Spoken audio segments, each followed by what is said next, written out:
the U.S. lineup without the injured Christian Pulisic. And a lot of talk coming in. Would he play? Would he not? The answer is no, he will not.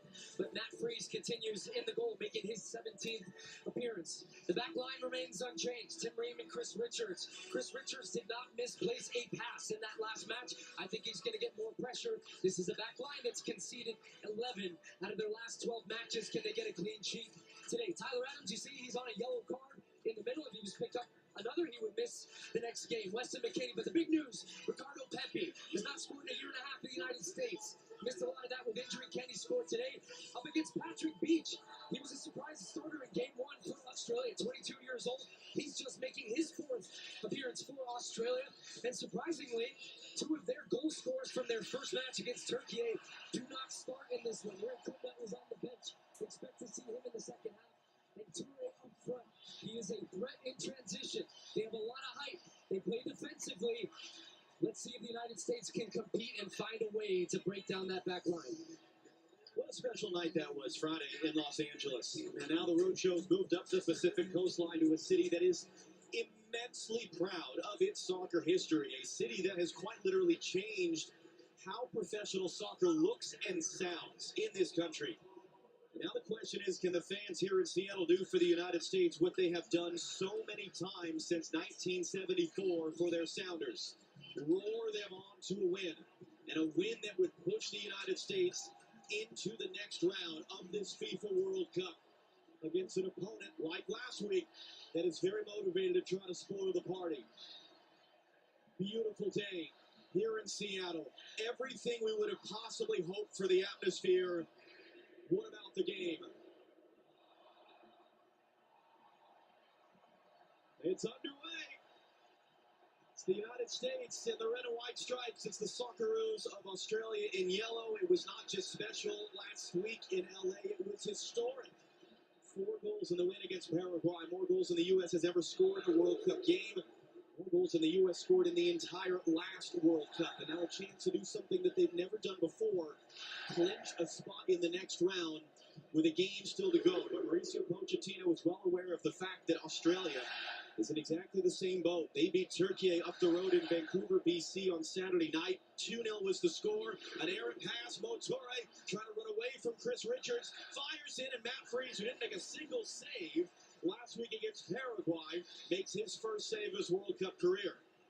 Just Freeman misplaying a pass back to Chris Richards. Here comes the transition. Talked about Toure with his speed. This is what he wants. Situations like this to go 1v1. But the angle is very wide and ends up being comfortable for Freese at his near post. And Australia can clinch a spot in the next round with a win in this game as well. They are brimming with confidence. They are building momentum, and the Australians are spoiling for a fight here today.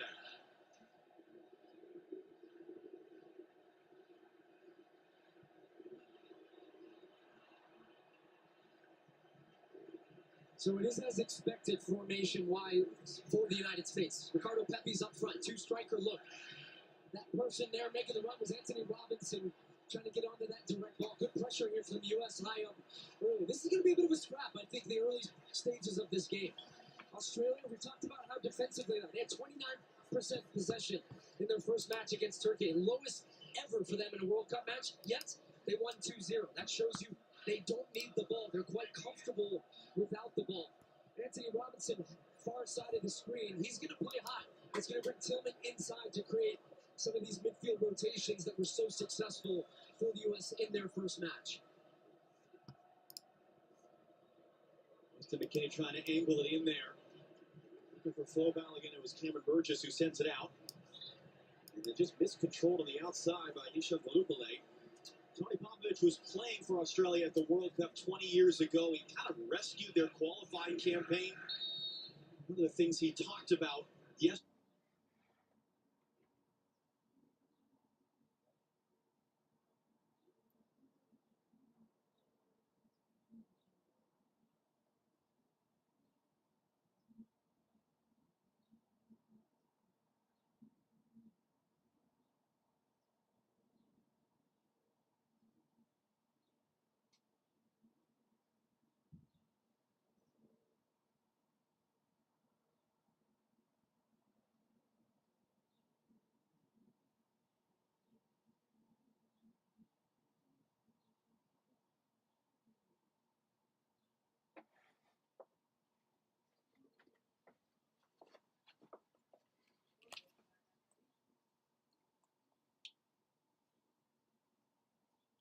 trying to create some movement. Here they are combining early.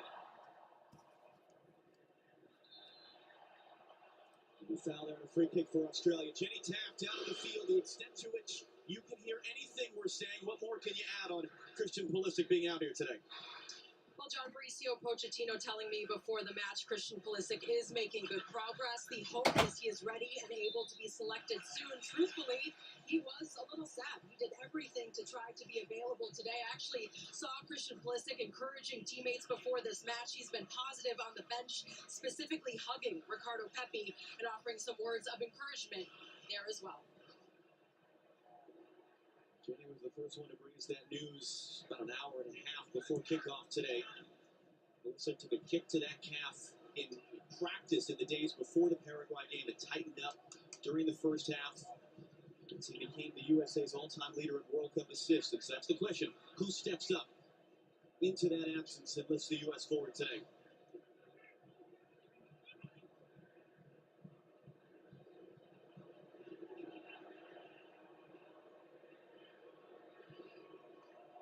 We see Weston McKennie popping up on the outside.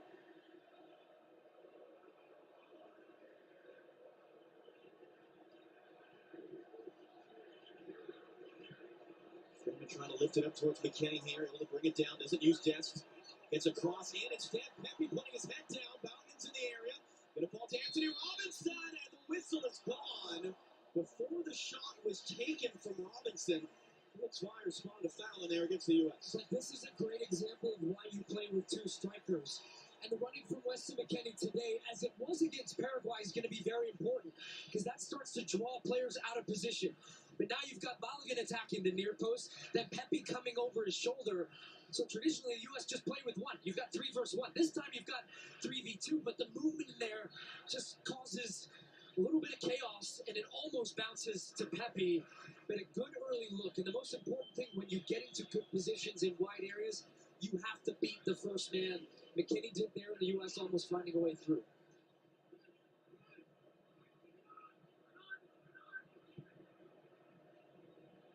Matt Freese under some pressure here. Chris Richards under some pressure. It's another turnover at the back for the U.S. in possession. Great work by Chris Richards to take it away from Balubale. Pepe broken up by Harry Sutar. Came to the back of Pepe, no foul. Here's 2 right now, sandwiched by U.S. defenders. Ream comes out there with the ball.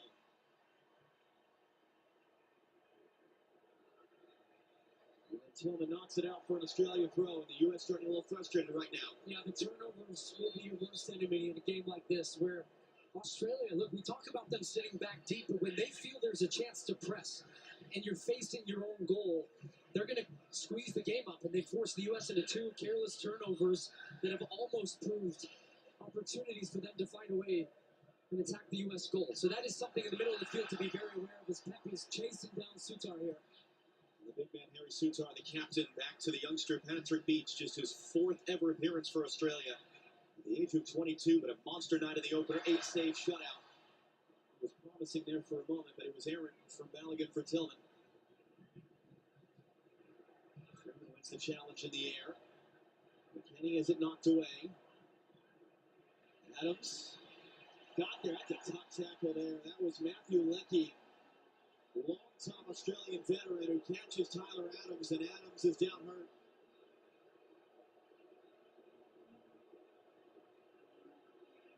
And Leckie was not a starter in the first game, 35 years old. They want to bring his experience into the game. To me, that's a yellow card. Not giving that yellow early. The ball's very clearly gone. He's late catching the left leg of Tyler Adams there. And he's getting a strong talking to, but no card issued on the play.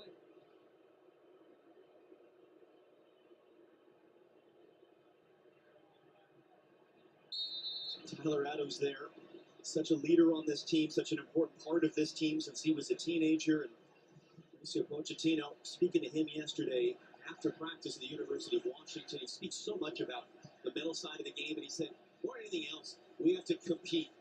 We win or we don't win. Okay, we have to compete against Australia.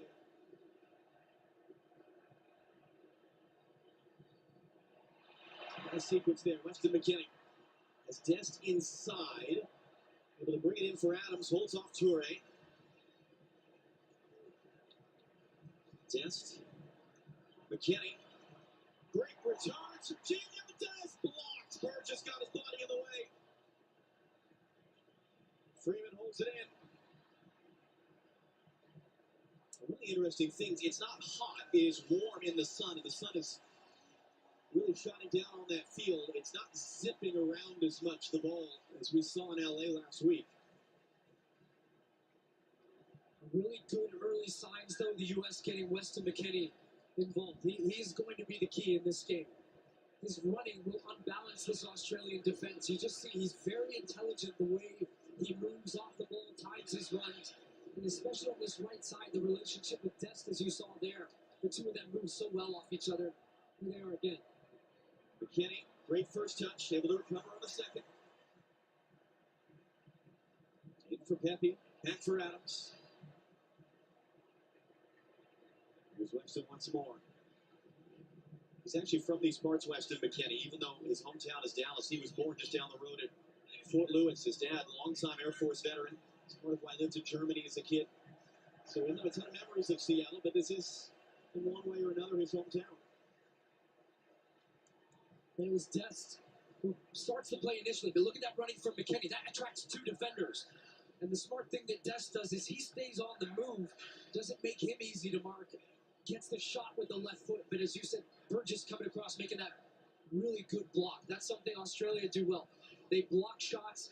If you think you've got daylight, they converge on it very quickly.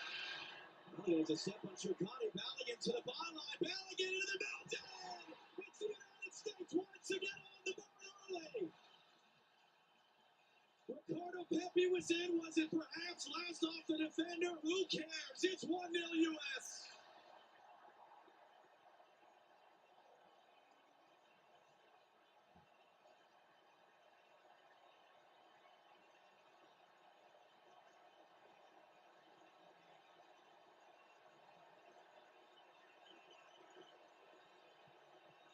And Mauricio Pochettino changes the formation, plays with two strikers for exactly this reason right here. Pepe staying centrally right now. Australia a little bit late to step out, but it's the running out of the middle into the channels. Something the U.S. was so effective at. And it's Balogun driving. You've got numbers in the box that Australia have to be aware of. And then the ball just put in the back of the net by Cameron Burgess. It's an own goal, but Pepe is there waiting for it. Destin made the run to the near post. Can't quite clear it, trying to get his feet set. But it's a great ball in from Flo Balogun that creates that. But putting pressure on this five-man back line, and the U.S. find an early breakthrough once again. Australia right back on the attack. Jacob Italiano, blocked by Anthony Robinson, trying to play Lecky. Green is there. Tillman can't cleanly escape. Italiano running in. Important interception by Adams. Then trying to get Italiano involved. Crossing in, Moture brings it down. Toure turns to face. Toure into the middle. The Lupale, the follow-up shot is just wide. Boy, Matt Freeze, cement shoes there as Matthew Lecky goes close. Instant response from Australia. Good movement off the ball. Lecky starts on the far right side and drifts in. There's a lot of U.S. bodies there, but Google a very good job just shielding Chris Richards and lays it off to be hit first time. That's not far away. Outside of the foot, looking for that far post. It's in with some pressure from behind there again. If whoever wins this game clinches their spot in the next round, with a game still to go. If it finishes a tie, neither team would clinch, and there are scenarios at play for both teams where the late game tonight, the other game in the group between Paraguay and Turkey, the U.S. could end the night clinching top spot in the group. Not just advancement, underhit pass there by Burgess. It was his own goal that gave the U.S. the early lead. Tillman trying to haggle for Dest. That's going to be a U.S. corner. And it's a credit to the U.S. for how dynamic and, quite frankly, just the athleticism and speed at which they can play with. And just an ability, when the ball is turned over, first pass forward, Balogun turns, lays it off, runners everywhere. And Australia really, as they were on that own goal, scrambling to clear the ball, it goes out for a U.S. corner.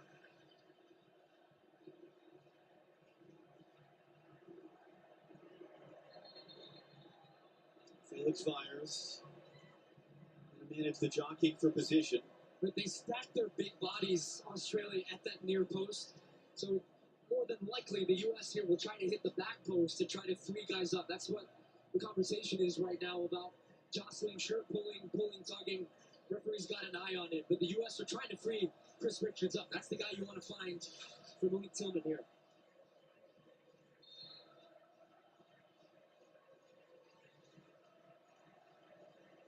Tillman swings it in. That was McKinney. It was blocked. And it was a handball against the United States. And that's what they did. Beat that first man, get over the 6'6" Harry Suzar. And it's Weston McKennie, whose last goal for the U.S. was off a set piece against Belgium. He gets a great look at it there. You see, it was blocked by, it was Boss, comes right off his chest, and then the right hand of McKennie hits it on the way back out. Great block by Boss, because that was going in that far corner.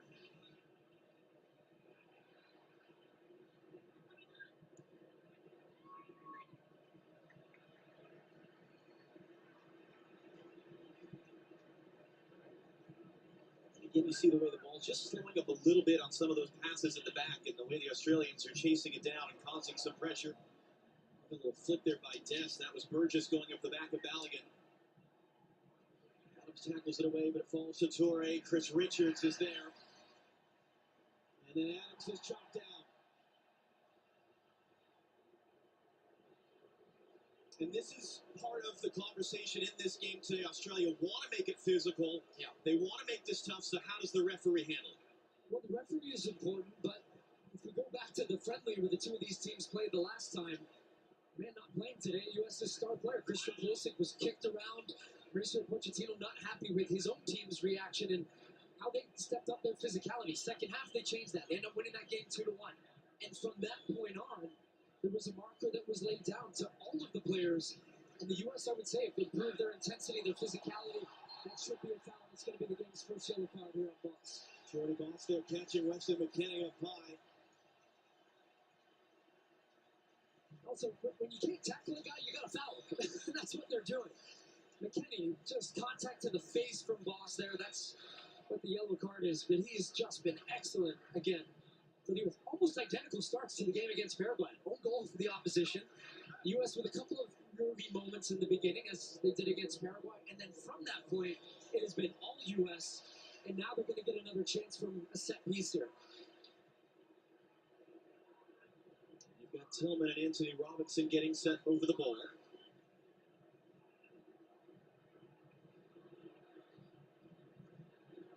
The U.S. is going to push just about everyone up for this. I'm interested who's going to take it because you have two options. The left foot of Robinson, which would bend on top of Beach, or Tillman who had a good one. But I would put pressure on this young goalkeeper straight away here. Robinson runs away. Tillman sends it in. It's McKennie with a flick. Draws a few oohs from the crowd. But he's a guy that he's coming off a career year, Weston McKennie. Such an important piece of, as you see, Robert Kennedy Jr. in the stands here today, here in Seattle. And it's not just, oh, that's not a giveaway. It's Tillman. Australia trying to play out of the back. Tillman into the middle, too far for Balogun. But for McKennie, it's not just the stats, it's the fact that he's played in different positions for his club in Italy, Juventus. He's indispensable to them all over the field. He goes wherever he wants. He makes the game wherever he wants it.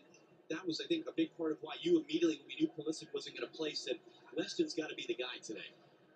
And because of the role that he is featured in, that there's a big question. What position is his best position for the United States? Is he deeper? After seeing the season he had in Italy, where he was providing goals and assists, and that's part of that intelligence. And Mauricio Pochettino has found the right role for him. They have good structure behind the ball, so he doesn't have to worry as much about the defending, and he can just go and find those spaces that make an opponent uncomfortable. And a note on the field, you talked about it, how the grass is drying up. You saw that on the turnover from Australia. Because of the heat here today, it is a slower moving ball. And a couple times, Australia have left passes short that the U.S. have jumped those passing lanes. So we'll see if that has an effect as this game goes on.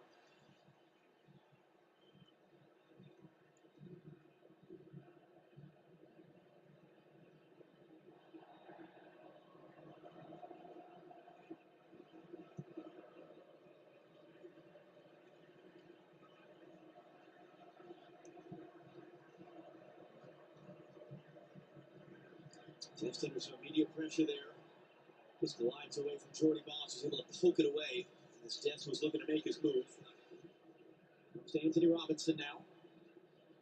He's looking in for Pepe there. It was Aiden O'Neill of New York City FC and MLS, teammate of U.S. goalkeeper Matt Freese, who intercepted that pass. Freeman for Weston McKennie. Lost defending on a yellow card.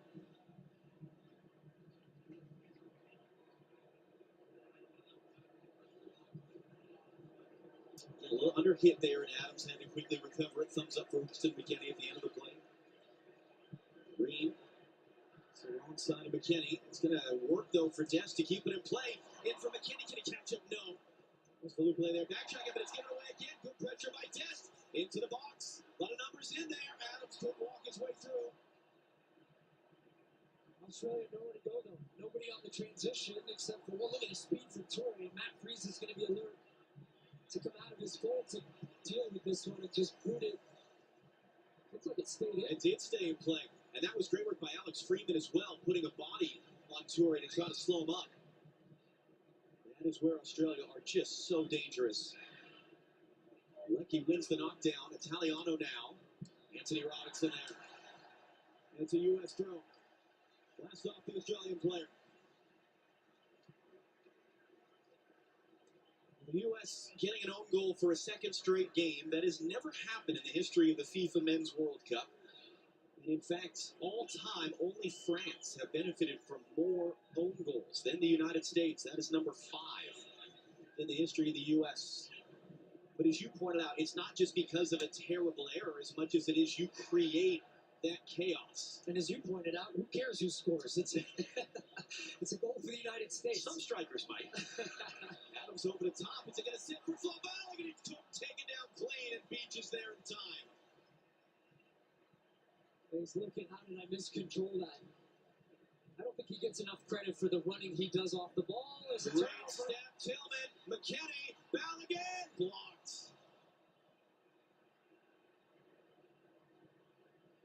And then Lecky, that was good work to kind of look Anthony Robinson off and allow Italiano to get on the run.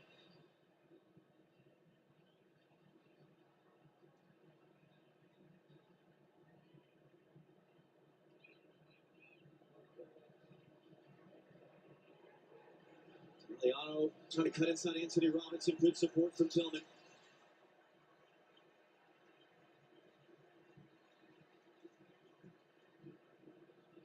You bring in Flo Balogun. He scored twice in the game against Paraguay. Described it as a dreamy night. First time since 1930 the U.S. got multiple goals out of a player in a World Cup game. A guy that could have played for Nigeria, where his parents are from, was playing for England at youth level where he grew up. He chose to play for the United States where he was born. Told us yesterday the American people are passionate. They're upbeat. I love that about them. He said you felt that in the atmosphere in L.A. You're feeling that today as well as Torrey lays it off for Lecky, who's going to keep it in play. Ream defending. Lecky crossing in, and it ends up out. Was that Freeman's touch? It was for a corner. Really important, because I thought Lupule had a jump on him, and just watch Freeman at the end of this accelerate to get away. Good long build-up from Australia. They get a look that they would want. They're 3 against 3 right now. The U.S. want to always be +1 in the defense, making sure they have a man that can cover. Look at that. And speaking about own goals in situations where you're under pressure, maybe the ball can go anywhere. Great concentration, committed early, gets his foot across, but it's going to be a corner. They have some big targets. Sutar, 6'6". The other 2 center backs, Burgess and Chikati, are 6'3" and 6'4". So this is an area for the U.S. right now. As you can see, the height advantage right there for Sutar. Ball Oakland Ainsler to take. First corner of the game for Australia.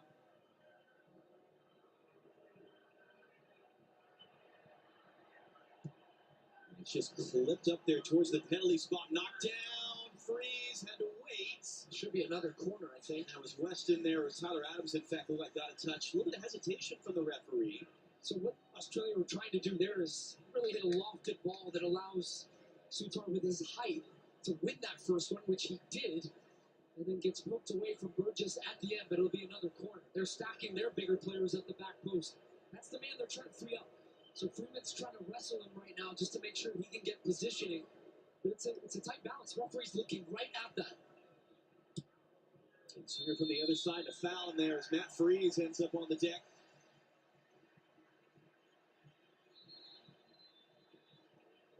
And that will take us to our match break, sponsored by Lenovo. Halfway through the first half of play on just a glorious, sunny, and more importantly, loud day in Seattle. It's the United States up 1-0 on Australia.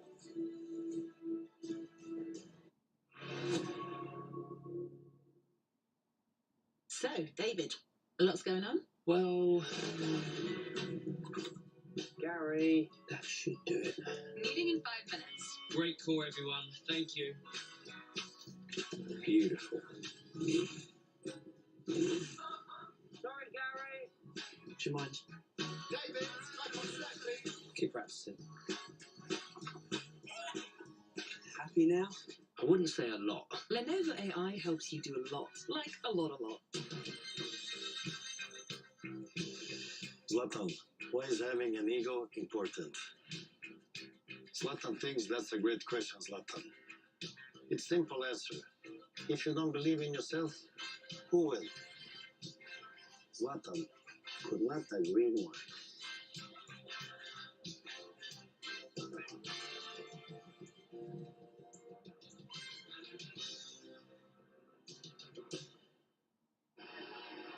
So, Doug, who you taking? Norway. Yeah, I'm all in. Strong finishers, solid depth. Like them a lot. What up, man? Thinking it might be their year. They're a dark horse for sure. No, they're good. Good defense. Great coach. Good luck with your bet. Do some talk.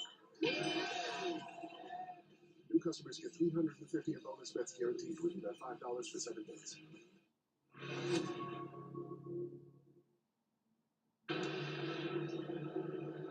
Back in Seattle, U.S. up a goal on Australia. Jenny Taft down on the field. What are you seeing? And also, just what are the conditions down there in the sunshine? Well, really interesting just to quickly observe Christian Pulisic and his leadership on full display. He took a moment to pull Weston McKennie aside. They were chatting for such a long time. The coaching staff actually had them rejoin the huddle. Now, we've been talking about the conditions. Yes, it is warm. No shade. Obviously, you're seeing the rewatering the pitch. It is warm, John, but it's comfortable down here. So nothing of concern really in that regard. Just no shade at all. One of the interesting things that we've seen throughout this World Cup is how the momentum can shift significantly after these breaks. This is not brand new in the sense that it's become a thing in recent years to take a break. If on a hot day, it's new because we're doing it every single game. Australia scored their first goal in the win over Turkey 4 minutes out of the first half break. They did it again a little bit later in the second half. So what's key here for the U.S. coming out? Continue with that same intensity. I was watching the Australian grouping as well. Tony Popovich very animated with his players. A lot of pointing in different positions. So oftentimes we have seen out of some of these breaks, and specifically in that England-Croatia game where it was all England, then the break happened, and then Croatia came on, tweaked a couple of things, they get back into the game. That's something you want to try to avoid. But it is good. When the field is watered and you have an opportunity like that, where now the game will be a little bit quicker, the ball's going to zip the same way it was at the start of the game. U.S. as it stands, with a win, clinching a spot in the next round with a game still to go. Thursday night down in LA against Turkey, and as you saw, 2 of the 3 possible results when Turkey played Paraguay tonight would mean the U.S. actually clinch the top spot in the group. And that's the most favorable path for them into the knockout round. Anthony Robinson, long run forward. Robinson's cross sails away from him. Although that was going out, or was it already out? It was already out before Boss touched it there. Something I've been very impressed with, and this was the hope in playing 2 strikers, is that one will stay centrally, the other one is going to run. And that's flip-flopping between Pepe and Balogun. But in that sequence there, Pepe made a great 30-yard run in behind. He doesn't get the ball, but it doesn't matter because it dragged the center back with him. And it opened that space then for Robinson to make that run. The service wasn't there, it didn't come off, but great signs for the U.S. The center backs, they don't want to make those runs. But when you force them to, and they have to, it wears them down. And maybe it doesn't happen in that moment, but then the next one, you open up space for your teammate.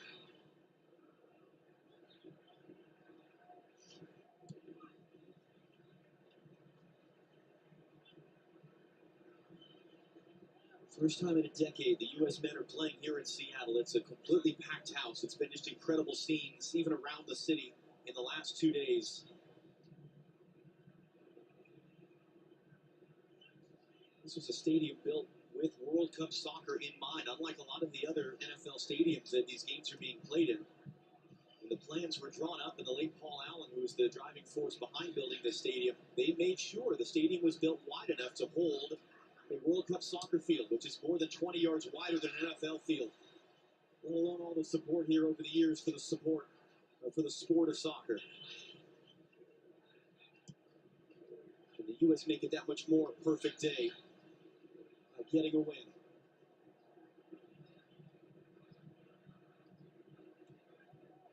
Alex Freeman just able to keep that away from Motore.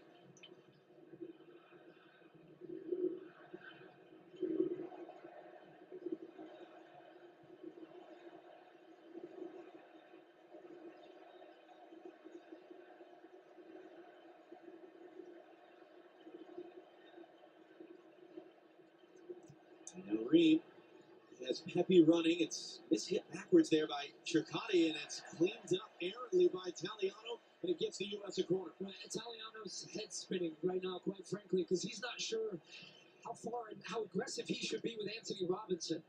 And then that space when he steps out, the U.S. are saying thank you very much. Because Circotti doesn't want to come out of the box. He wants to stay within the lines of the box and defend. And the U.S. are taking advantage of that space down either channel, which was similar channels against Paraguay. I wasn't sure there would be that same space, but the movement and the running off the ball has been excellent once again from the U.S. Malik Tillman once again to take. In swinger. Richards was up for it, just too tall for him. Hard running there to chase it down by Alex Freeman, and he wins a throw for the U.S. with that effort. 21 years old, has just burst onto the scene in the last year. Chris Richards telling us yesterday, Alex is a joke. He's made the leap. Son of Antonio Freeman, Green Bay Packers wide receiver, Super Bowl winner, 30 years ago was catching touchdowns. Here, it's the same spot as the Old Kingdom when he was playing for the Packers against the Seahawks, and now his son is playing for the United States in a World Cup game.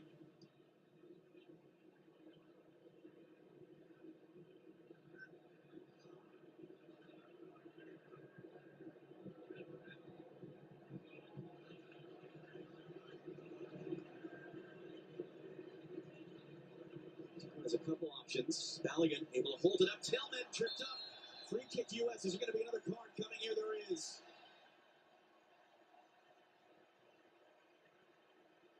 Passing, movement, one-touch, quick combinations. It's going to be so difficult all day long for it. But what a first touch from Tillman as well. I mean, to be able to shift his balance and momentum there just to take that right foot touch and away, and clearly Circotti just raking down the side of his left leg there. Sandro Circotti, 22-year-old,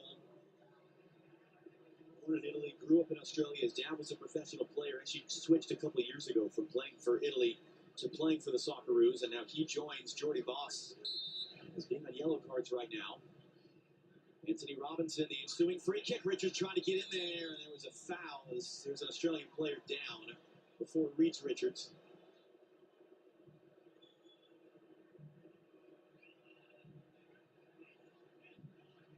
Now coming up next on Fox, action from Group C. Scotland facing Morocco. What a scene that's going to be in Foxborough, Massachusetts. Followed by Brazil against Haiti and Philadelphia. Those matchups are after us today as World Cup coverage continues on Fox. There you go, U.S. Soccer royalty. Casey Keller, Alex Morgan, Jill Ellis, and Servando Carrasco. Casey Keller, another one of those just important foundational Seattle Northwest members of, as you put it, soccer royalty. Former starting goalkeeper for the U.S. at a World Cup. Alex Morgan, a World Cup winner. Jill Ellis, a World Cup winning coach.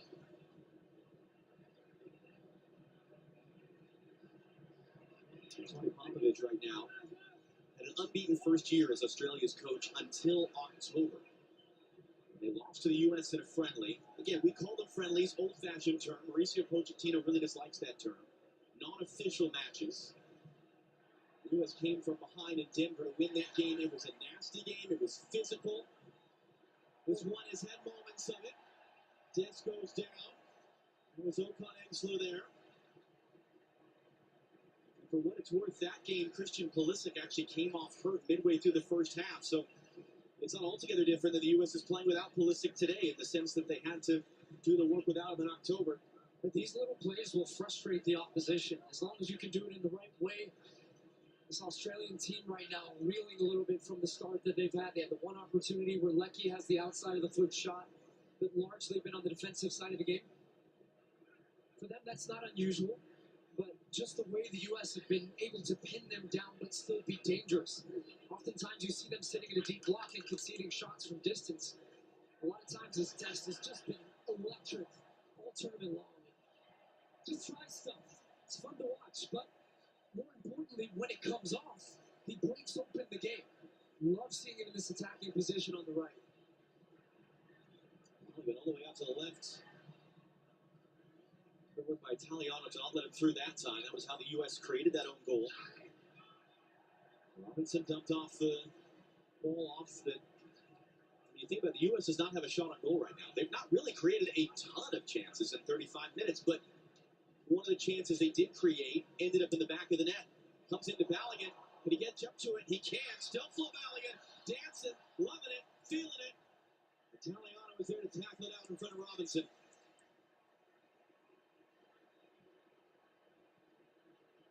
And that's the big difference because Turkey couldn't find the back of the net with the chances they were creating. Saturday night in Vancouver. The old cliche in the game is that goals change games, and how different this is for the sake of that goal. But the difference also is, if you look at the stat line, Turkey had a ton of shots, but a lot of those shots were outside the box. They didn't test the Australian goal in Patrick Beach. So the U.S. being patient in moments and waiting for the gaps to open up. But while having the ball and shifting it quickly, you're wearing down the opponent. So you're doing the work for later in the game, not just now. That's something to consider for the second half and as this game goes on and the opposition tires. And this is something I have loved from this team. From 1 to 11 on the field, closing down, counter-pressing when the ball turns over, just a real commitment to stop the opposition getting anything. There's Malik Tillman there, German born and raised, son of an American serviceman. Serginho Dest out on the right, born and raised in the Netherlands. His dad, longtime member of the military who served in Vietnam. We mentioned Weston McKennie, who was born at Fort Lewis. It's a big part of the story is the number of players over the years and on this team. Sons of American servicemen. Whether raised in this country or not, in that case, they choose to play for the United States. And these guys are so dialed in to this opportunity. The crowd in LA, the way the country's engaged. Great turn by Pepe. Flo Balogun now has Dest. Australia flooding numbers backwards, crossing in. Pepe rising up. It was big Harry Souttar to head it away. The Australians struggling to deal with it. Dest trying to get in. Scrambled out for a U.S. throw. Another good example. Instead of the ball turning over and retreating, no, put the pressure on. Well, the ball's in their box. Great recognition by Dest. It was his cross that was cleared away. Follows the ball in. And just a lot of panic at the back from Australia as that ball's out. It will be an Australian throw.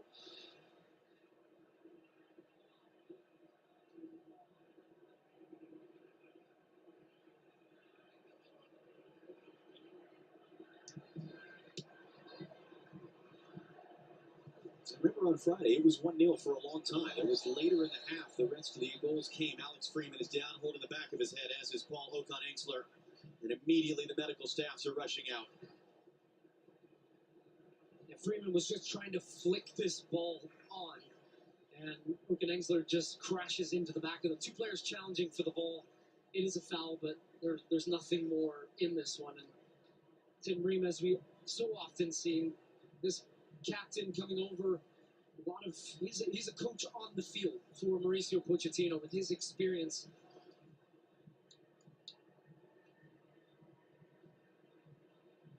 A chance for the Australians as well to come over to their coach, Tony Popovich. And this is Tricati on the right side of Australians' defense. And I just, even by his hand motions there, I think he's saying, look, when I have to step in with Balogun, it's leaving space in behind. And that's what I've seen him struggling with, that decision making. If I leave him, then he's wide open. If I go with him, I'm opening up space. And this was on the goal. This was Balogun running in behind him, gets in behind, squares the ball across.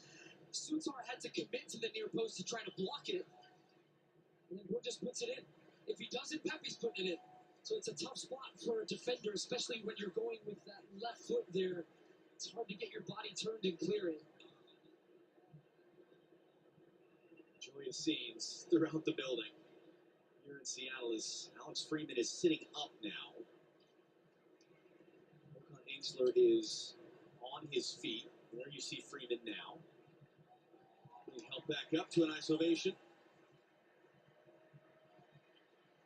A reminder coming up, the VEASA halftime show live here on Fox. Rob Stone and our crew of American soccer royalty down to our left.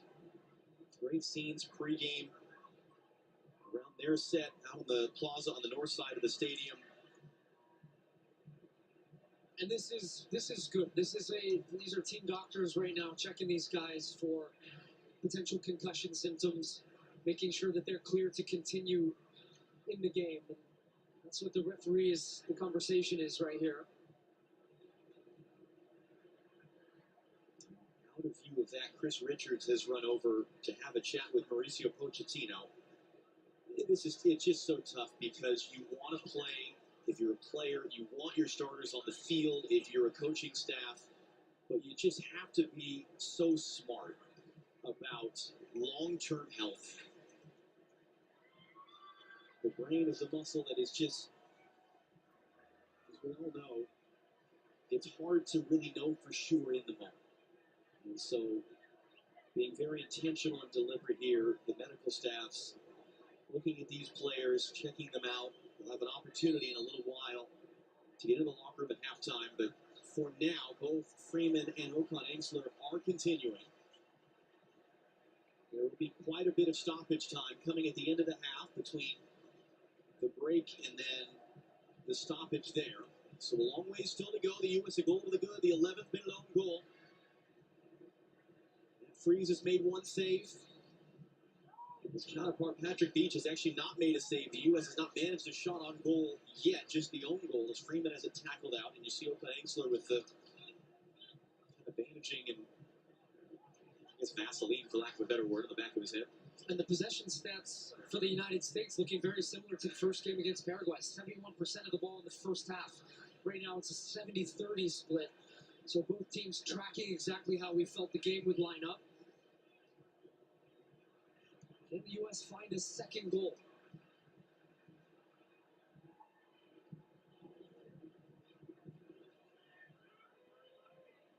Mr. McKinney, nice little move to get away. Under hit, trying to roll it in for Pepe. Clear right back to him, though. Here's McKinney. Look at all the yellow shirts in there, though. Struggling to find a way to go. Freeman for Dest. Tillman's out on that side now. Off the nutmeg, Dest will pick it back up. A little bit of contact. And couldn't get it back under control. Tillman not for the first time, working hard to win the ball back for the U.S.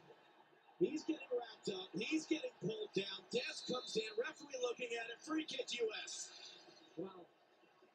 Look, Serginho Dest brings the game to life with his skill as it comes wide. Little two-man game with Tillman. Tillman runs off him, finds the return ball, and I thought perhaps a chance for a penalty there if Dest just drags his legs and takes some of the contact. So very honest, because so often you see players, he got in there first, he touched the ball to the side, and I think if he just takes that contact from Burgess, that's a penalty. But he stays on his feet thinking he can get on the end of that one. Leads to the set piece. Robinson fizzing it back. Serginho Dest blocked. Still in. Might be two. Is two. Or maybe not. The flag comes up for offside.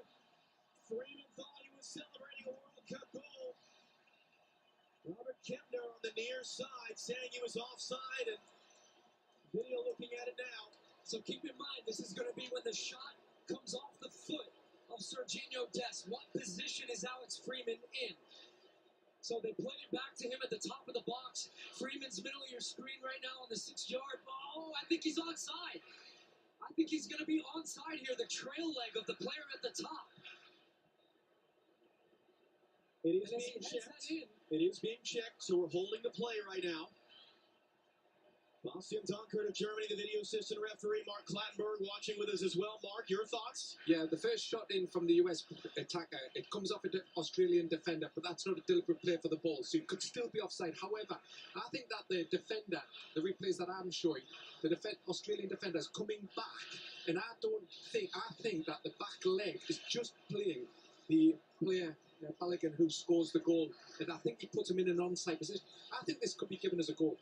Yeah, I think so too, Mark. Right at the top there. And it's a great recognition there of an opportunity for Freeman, who ends up heading that ball in.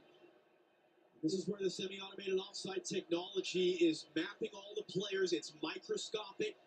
And sometimes looking at pictures this, can be deceiving, but because there was a second U.S. player who was in an offside Here we go. position. Here's the decision.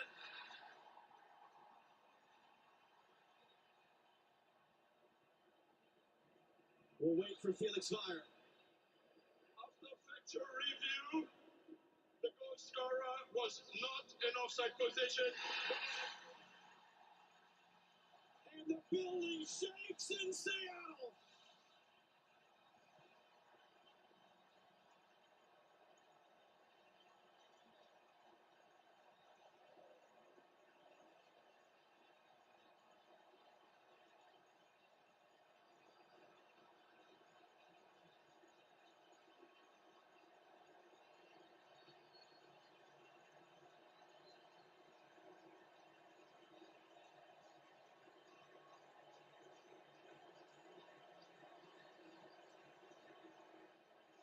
Alex Freeman's third international goal for the U.S. He is onside, and he reacts first to this ball. Doesn't stop. Patrick Beach is on the floor, and it's Freeman. From close range, beats him. The right punch almost coming, but it's Freeman who punches it home. For the United States, his second goal to give them a 2-goal cushion. From almost going off the field to staying on the field. What a moment for that young man, 21 years old.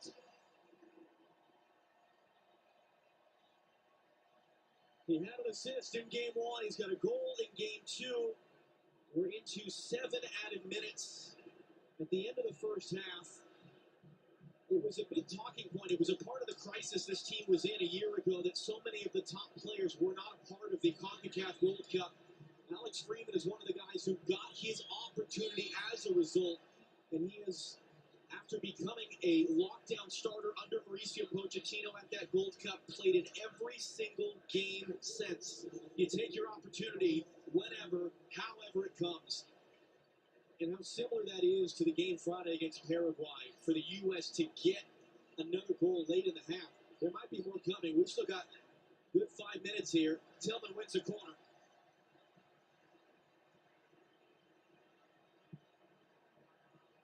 Look, I was told this crowd were the 12th man.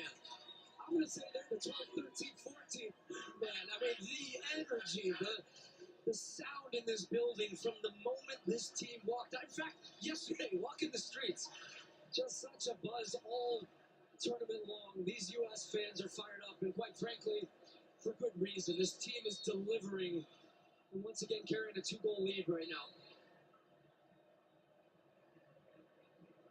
Tillman is Anthony Robinson, a short option. Robinson runs away. Tillman hooks it in. Body's already down. Richards was rising up, and there was a foul there as the Australian defender went down. I think for copyright reasons, they're not allowed to say 12th man. They're the 12s. But I think in this context. So here's a look back at. Well, the U.S. recognizing also that Australia were very deep, and Dest was wide open at the top. So it actually wasn't even close in the end. And Alex Freeman, I do love that as that ball popped up, he turned so quickly to be there. Look, what a rise. You talked about it. Father, an NFL player, widely successful. He came up through the Orlando City Academy, made a move over to Spain, playing now in Villarreal, one of the best leagues in the world in Spanish La Liga. Has just become such a dependable player for Mauricio Pochettino. Well, that was misplayed there. Reed was a bit late. And the decision is going to go against Australia. Handball on Jordi Baz, who thought he was running through there.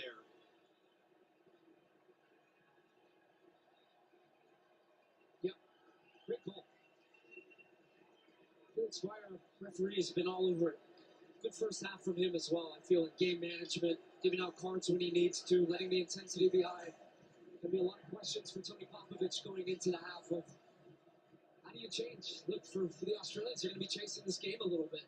But now you're starting to also think this is game 2 of 3.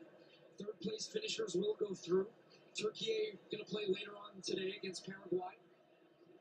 This is an Australian team by winning that first game and put themselves in a good position, but you don't want this to get ugly. But how hard do you go and come back at the U.S.? And from a U.S. standpoint, it was one of the things that we talked about with Chris Richards yesterday. They didn't want to get complacent off the back of the first win, and you don't want to get complacent now. No, because Paraguay worked their way back in for a stretch there in the second half, and you know the Australians are going to spend the entire halftime yelling and screaming and getting fired up. and the hope is as well for this U.S. back line, they take some pride in a clean sheet, because the stat out there, they've conceded a goal in 11 of their last 12 games, and as it was against Paraguay, a goal that came out of nothing. A clean sheet, no goals against would be huge for this confidence of this group defensively, as that one's going to... A little bit of contact there. Felix Fire is going to say goal kick. But overall, John, a great first half for this U.S. team. And answering the questions again, hey, you did it once against Paraguay. Can you go again? The answer to that question is yes. Matt Freese is getting the count. He's got to go quick here. 5-second countdown from the referee, taking the goal kick. And then Pepe is out jump, but did it last come off him? It did. It's an Australia throw. U.S. has got to stay switched on here. Final 2 minutes or so of this first half. We'll see if we go past 52 minutes on the clock, because we lost a lot of the first minute of stoppage time with the goal celebrations.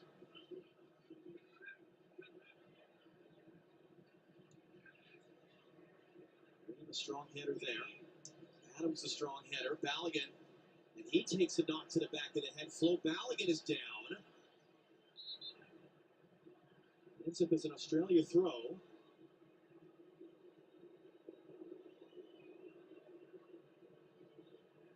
Just caught the chin, it looked like, of big Harry Sutar, 6'6" Australian captain.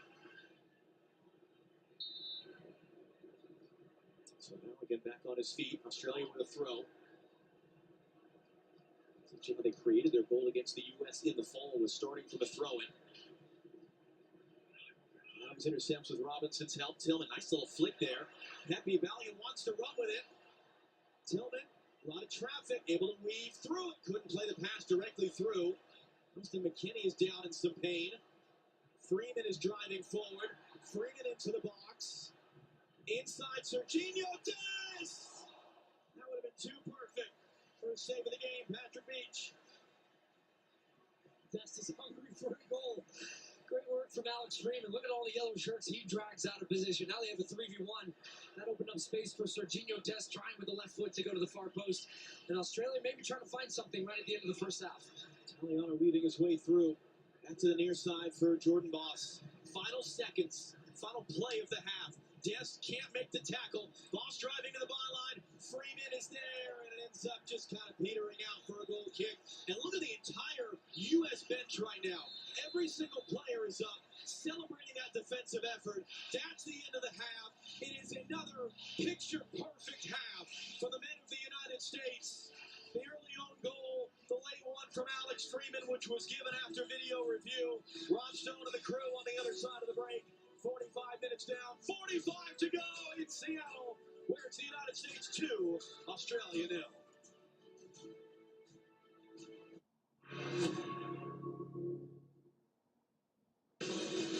FIFA World Cup 2026 on Fox is sponsored by American Express.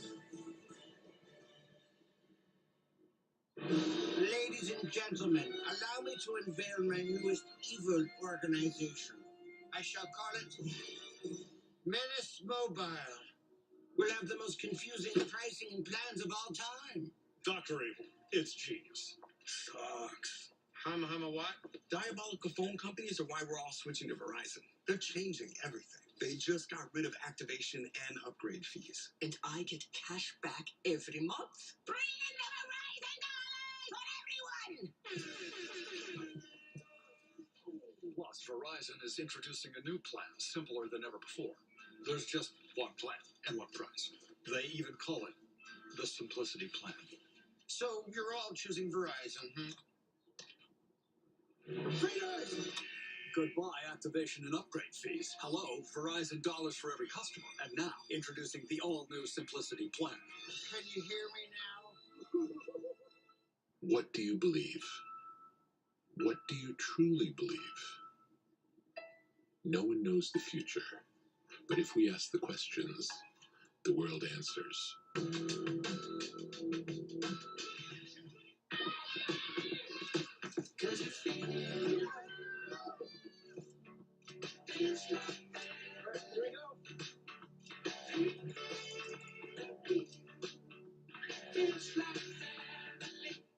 The new Targaryen approaches.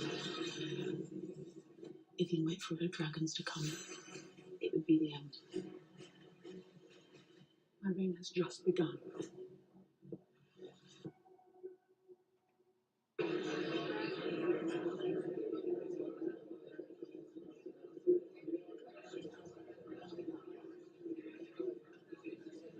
Collect one of 9 legendary cups with the FIFA World Cup meal. There's dreaming about it, and then there's living it with Platinum. Get access to the largest global airport lounge network, dining benefits at over 10,000 U.S. Resi restaurants, and exclusive access to unique experiences worldwide that stay with you long after the encore. There's nothing like Platinum. Amex is a proud partner of Olivia Rodrigo. July 15th. People expect me to be dumb. It's the show no one wants to win. What does the itsy bitsy spider climb up? You'll be crowned the nation's dumbest. Premieres July 15th on Fox. Saturday is Baseball Night in America on Fox. Juan Soto and the Mets. Bryce Harper and the Phillies. Or Guardians, Astros. Saturday at 7 Eastern on Fox. The FIFA World Cup 2026 halftime show on Fox is presented by Visa. Kansas City enjoying this 2-0 U.S. lead. What scenes in that city ditto here in Seattle? Alex Freeman onside, getting that one to go to give the U.S. the 2-goal cushion at the break. So the United States 45 minutes away from clinching a round of 32 berth. They could even win the group by day's end. Rob Stone, Carly Lloyd, Clint Dempsey, and Alexi Lawless back here with you. I feel like I've seen this movie before. You go back 7 days ago. An early own goal for the U.S., and then a late goal to close out the first half. And yes, they are shutting out the opposition. No Christian Pulisic. That was the big story pregame.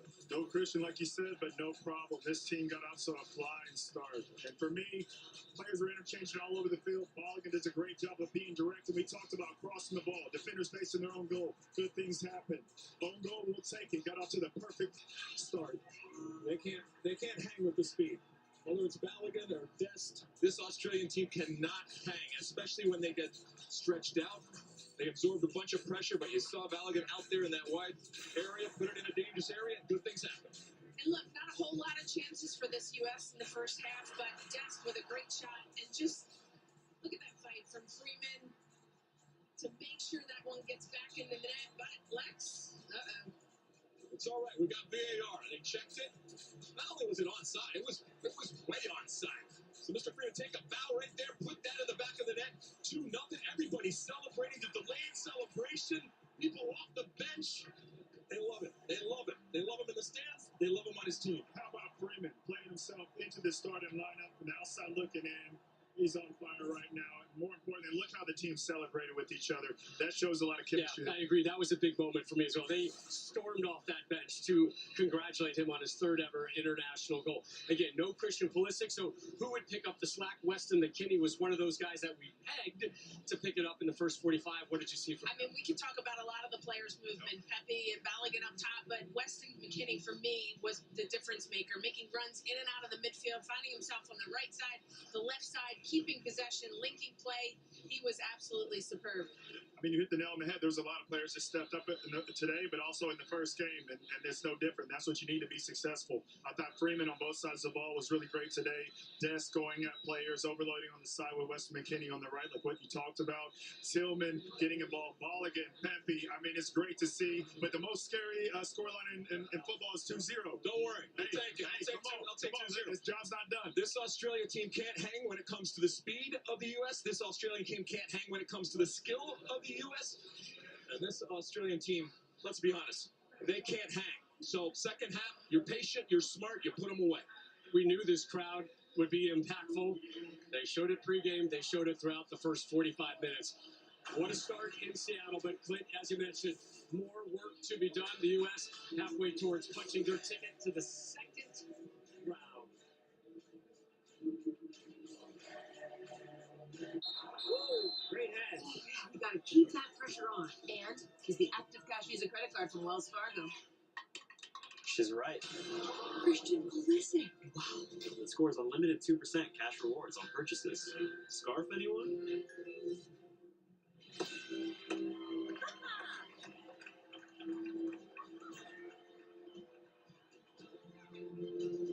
For unlimited 2% cash rewards on purchases. Terms apply. So on this first one, I'll knock you talk? Yeah.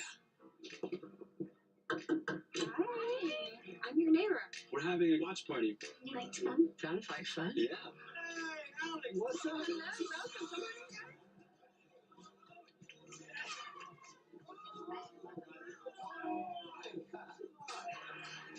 Come on. Unlimited home internet that keeps everyone connected. When the connection matters, it has to be AT&T. The FIFA World Cup is back, America, so jump on the bandwagon. David Beckham, up on the bandwagon. Do I look like a bandwagon fan? Do you fancy Salt and Benny? Why are you talking like that? Come on, jump in. We can drive on the left side of the road.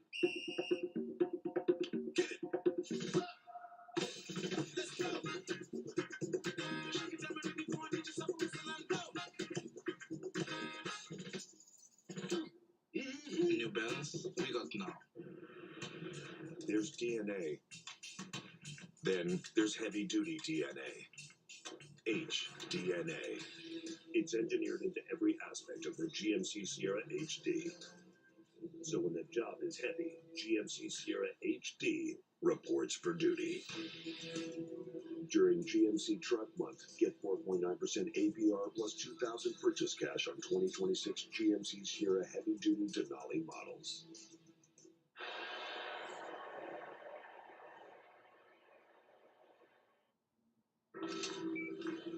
Thank you. Hey, excuse me, where are the lozenges? 6. Thanks. Cash back on soccer fever. Earn 3% at drugstores with Chase Freedom Unlimited. With Spectrum, this summer I'll never miss. Never miss Brazilian flair? I feel incredible. German grit, Argentinian passion, or good old American hustle. Because with Spectrum TV, I've got over $100 worth of my favorite streaming apps included at no extra cost with live TV. And with Spectrum Internet, I've got the best experience to stream live sports. I never miss. Widow's Bay is New England's best-kept secret. Not for long. It starts. The island is waking up. It's a haunt. A haunt is worse than a spook. Oh, equal to a scare, right? I would never put anyone in danger. But there's something rotten here.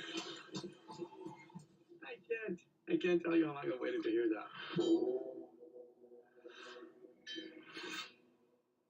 What about Greek?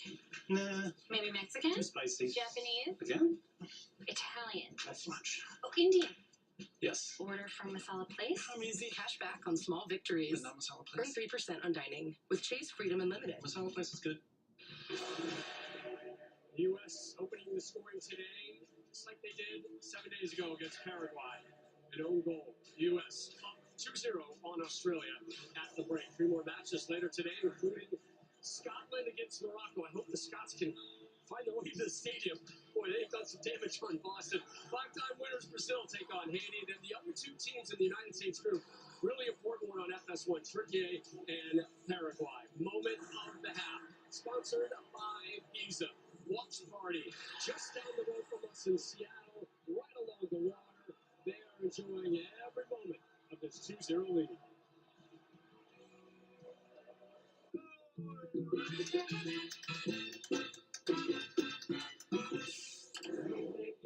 What makes soccer the most searched sport in the world? Maybe it's because you only need a ball. Maybe it's because it gives us a reason to believe. Look at me. I believe you can do this, right? Or ask ourselves, can I do that? That is bicycle kick perfection.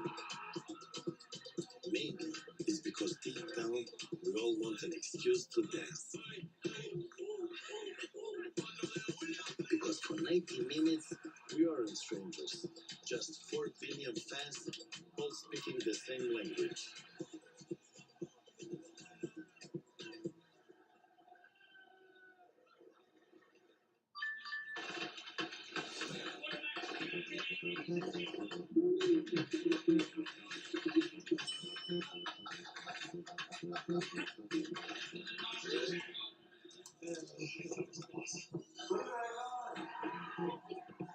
Delivery for Kaka. 5-star soyuz.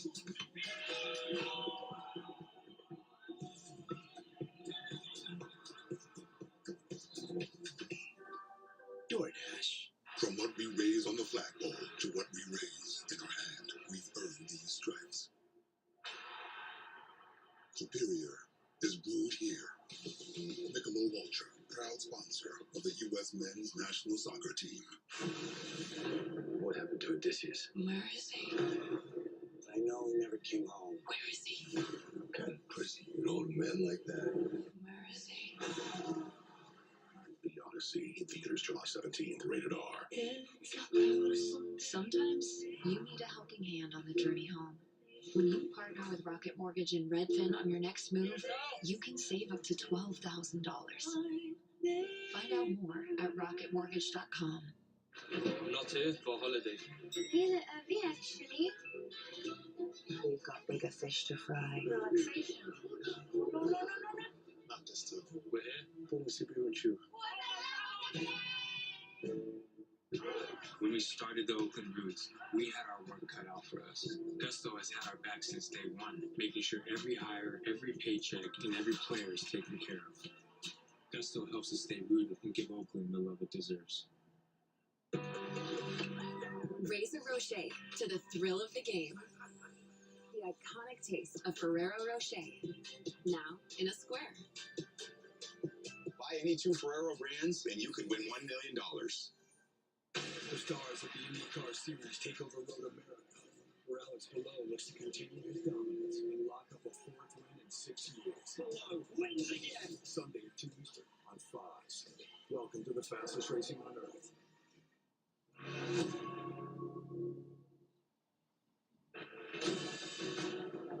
FIFA World Cup 2026 on Fox is presented by Lay's. Alex Freeman celebrating his 3rd international goal. Came in the 43rd minute. The United States up 2-0 as they get set to take the field for the second half. The 6 goals by the States so far this group stage, that ties the program record for most in a World Cup group stage. They have a 2-0 lead. Lex, you go back a week ago, they had a 3-0 lead to start the second half. What's vital for the U.S. in these opening minutes of the second half? Well, I think they need to a certain extent, be reactionary because Australia has to change some things, whether it's in personnel or way that they play, and so they're going to have to deal with that. And it's at a certain point, 15 minutes into this half, if you want to make some changes, we saw how the changes can free up some players and provide opportunities up top, whether it's Arena or others. But you just got to be smart about this. Yes, there's some young players out there, but there are experienced players out there that even if it stays 2-0, doesn't matter. You ride it out.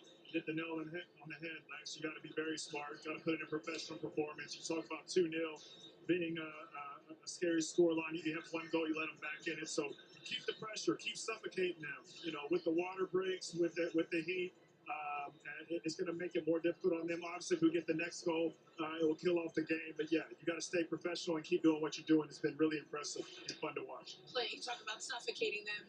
The regains and the numbers around the ball when they lose it has been absolutely fantastic. With the win, the U.S. advances to the round of 32. We'll see a post game for now. Back upstairs, John Strong and Stu Holden. Rob, it is in fact going to be a triple substitution for Australia at the half. Nestor Irankunda is going to walk into your picture in just a moment as the third. Cameron Burgess is the first to have his number put up. Jason Garia, who was the one who delivered the hard tackle that banged up Christian Pulisic in the fall, is on. Connor Metcalf, who scored a wonderful long-distance goal the other night. And the other goal scorer in that game, Nestor Irankunda, is the third who comes on the field for Australia. How does this change their team? My first thought is that this is going to be a formation change, potentially for Australia, but we'll see how it ends up lining up. They take off one of their center backs, bringing on a new one. They're going to come and chase this game here in the second half.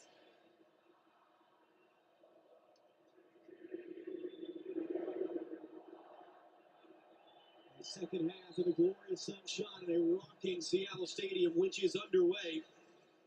So three changes, Well, maybe not. Take two. Okay, let's talk about it. Why is the U.S. on the opening kickoff of the half kicking the ball out of bounds? So the reason you do this from a U.S. perspective, if they do it again, you're dumping it down into the opponent's half, out of bounds, not ideal if that. Oh, wow, that's about perfect. Right down into the corner. They're going to take it by the corner flag. Couldn't get any better. So now what you want is you've got the team with a throw-in. You squeeze up, as you'll see once we pan out for the wide look here, to put a team instantly under pressure. And something Carly was just talking about, the regains. The U.S. like the game being played in Australia's defensive half. You want to squeeze them. Now you're on the run, and this is where they are so dangerous, but Anthony Robinson's there first. But that's why teams do that. That's how this U.S. team wants to play. They want to be aggressive, and they want to make sure that they pin Australia deep in their own half. All right, so how does this look different as you're getting a sense of it now for Australia with the subs? So it's going to be interesting. The in and out of possession looks like more of a 5-2-3 with Italiano pressing up high. The other thing is they are pressing up, so I think Australia now trying to work on some regains. That should, in theory, open up some space for the U.S. in some transitions if they can play through that initial press. But these first 10 minutes are huge to make sure the U.S. do not concede anything here. Hayden O'Neill of New York City FC and MLS battling with Anthony Robinson. Goal kick is the decision, and the U.S. were furious because they thought they should have had a free kick at midfield at the beginning of that sequence anyway. But they've released a defensive player from their defensive structure to go and press the U.S. higher to try to limit some of that numbers advantage that the U.S. had in their build-out.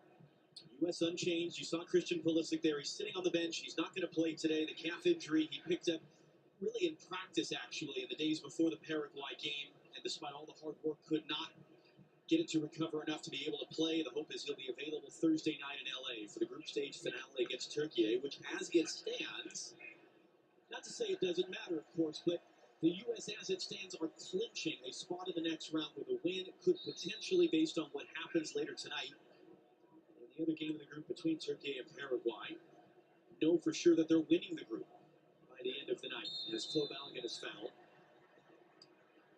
I mean, late tonight in Santa Clara, California, the South Bay area, referee of that game, by the way, Yvonne Bartone of El Salvador. And if you know that name at all, you know, expect some chaos. Those are two teams that are coming off a loss in the opener, have been roundly criticized in their home countries by their media, are under an immense amount of pressure to bounce back with a win. And really, each team needs a win. A tie keeps each alive, but doesn't really do a whole ton of good. So that's going to be a wild one late tonight.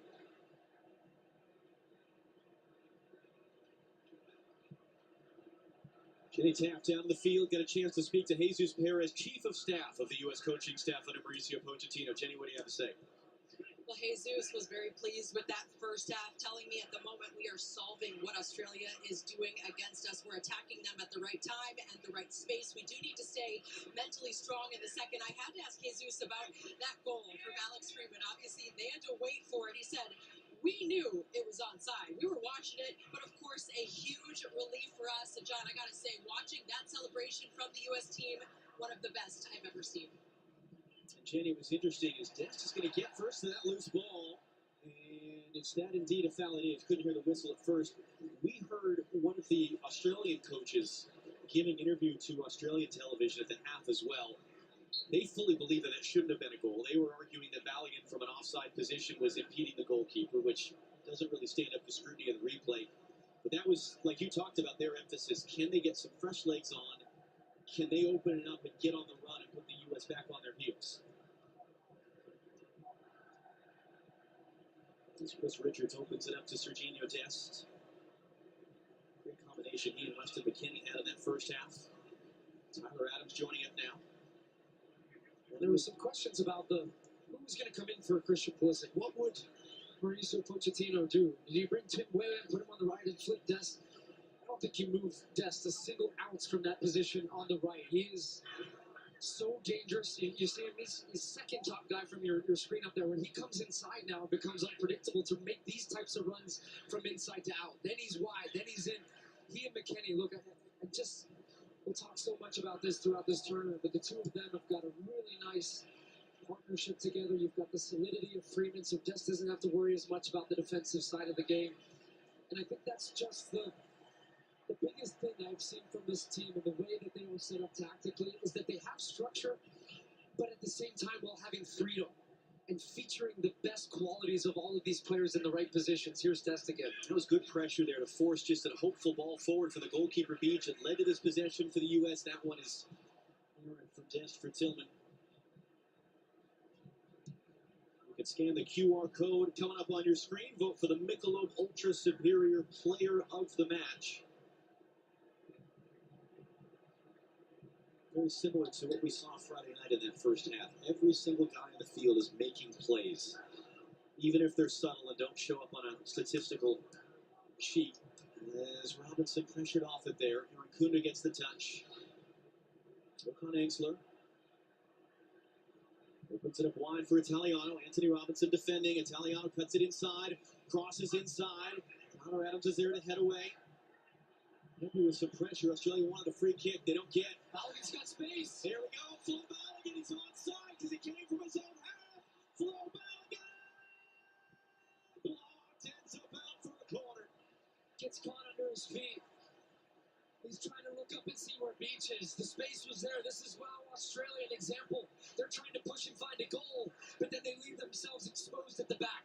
First touch is good, but that touch right there, the second one, gets caught under his feet as he's trying to separate to give him room for the strike, and then ends up being a great challenge from Chakati at the end to put off Flo Balogun as he was looking for his third goal of the tournament.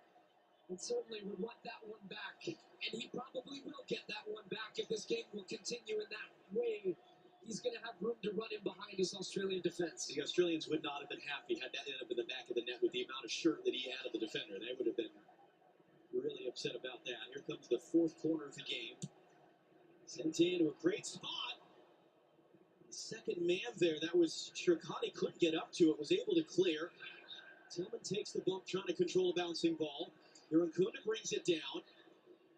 Alex Freeman is there to intercept the outlet pass. Tim Ream, veteran savvy, extending by a week his own record as the oldest man to play in a World Cup game for the U.S. Just slows it down, settles it down. McKennie, finding the angle there for Balogun. He's proving a handful. Able to turn and face on Shirkati. It's another corner. Great running again. Flo Balogun. And he does, they're playing it quickly. He pins his defender really well, uses his body to shield and make sure that they can't come across and win the ball, drives his team down, wins that corner, which the U.S. took short. Tillman, do it again.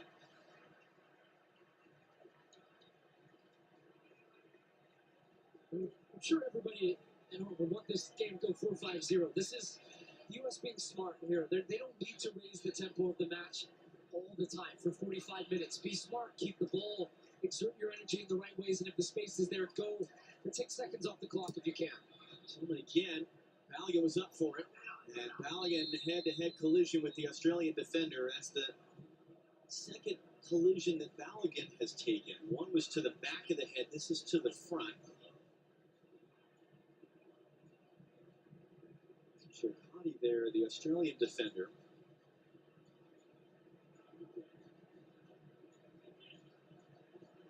And the medical staffs will not come running out. Trinity Rodman, who we saw pregame,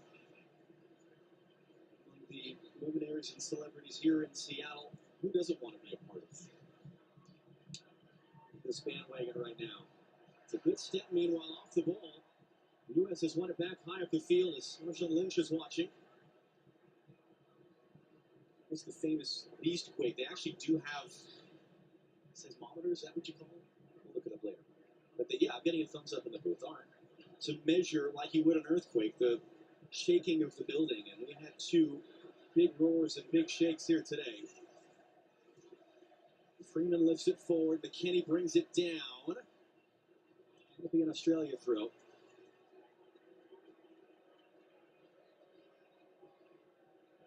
So Wilson in there as well. CR and his wife. Wilson was, among other things, a part owner of the Seattle Sounders. References are much better today. You know, we didn't. Don't jinx us, man. Don't jinx us. It does speak to the amount of people that want to be a part of this and attending a World Cup match in our home country here in the United States. First time on the men's side since '94. Richards for just too far. It's been a spectacle. The energy, you can't speak enough about it. Just soaking it in from city to city as we go. LA, get ready. We're coming back there for that Turkey A third match. That's a good tackle in the middle. That was Anthony Robinson not ready for it.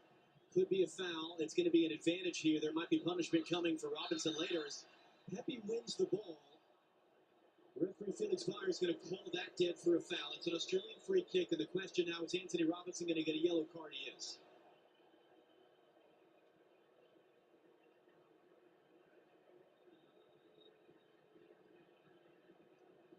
This was not the foul that led to the yellow card. This was the second one, which I actually thought was a clean challenge from Pepe, but that was brought back, which actually ended up stopping the advantage. This was the tackle. Yeah, pretty clear. Anthony Robinson trying to step across with his right foot. Italiano, for the first time all game, quite frankly, getting the better of Anthony Robinson. Robinson has been pinning him back deep. Seeing much more of an aggressive positioning from Italiano in this half. So they're trying to get really their wide fullbacks higher up the field to try to keep the U.S. back a little bit. But the problem for Australia is they've just been unable to keep any possession of the ball. And now they're in the set what they were that led to the U.S. chance. They're going to spread out. They're going to open themselves a little bit from that defensive shell. So if the U.S. can win the ball, like that would stay. It did. Yeah. Well, the unfortunate thing is that came from a turnover from the U.S. that Robinson had to step in. So he's got a yellow card. Tyler Adams as well. He was shown a yellow card last week in the first game. If you get a second yellow card in another game, you will be suspended for the next game. So if Tyler Adams were to get a yellow card in this game, he would be suspended for the finale on Thursday. That's going to spin in play for Pepe. Yes, it does. Ricardo Pepe. And Tillman. Here's Anthony Robinson. But that yellow card accumulation is wiped out at the end of the group stage and then wiped out again at the end of the quarterfinal. Alex Freeman. Serginho Dest. Dest on Jordy Boss. The double team able to force him back. Tillman. Early touch in. Weston McKinney wasn't quite ready for it. Fans certainly think it should be a corner. Referees disagree.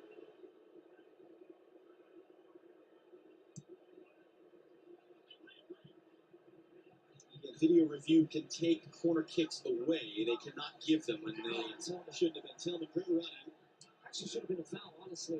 But this reminds me of the Malik Tillman we saw during the Gold Cup for the U.S. And he's so smooth on the ball. He just glides around the field. He's such a tempo player, so creative. But his work rate is so impressive off the ball. That's why the U.S. has been successful defensively. Press from the front, it makes the guys' jobs behind you easier. Good work by Leckie there. Boss, early cross. And Reed was beaten to it there by Aaron Cook. Did he get a touch to it? He did. And they're saying no. And this is where it can be taken away if that was the incorrect call. Austin Dunker, the video assistant referee, based in Dallas at the International Broadcast Center, will be having a look at it.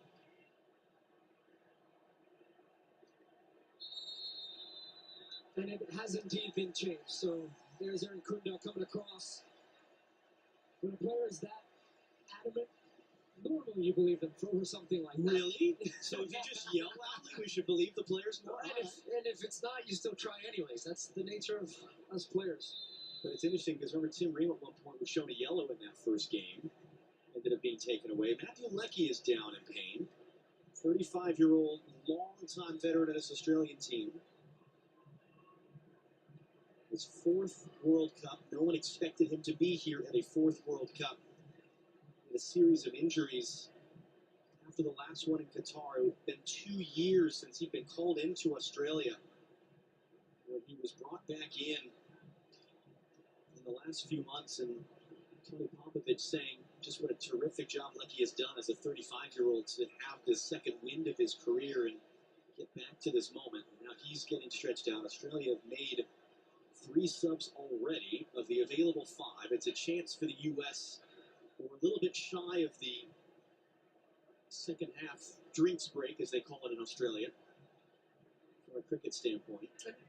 I'm still scratching my head a little bit about his selection process coming into this game. I know he put Leckie into the lineup, but he took his 2 goal scorers out of the lineup and then rectified that at halftime, bringing these guys into the game in the second half. But I don't know whether that was tactically that he felt it gave him a little bit more solidity behind the ball, and his plan was to bring these guys in the second half and be more aggressive. But they've gone to that, and we'll see if Leckie can continue. Looks like they're preparing another sub in Christian Volpato. Will they make the sub now? He's ready to go. That's an interesting player for them as well.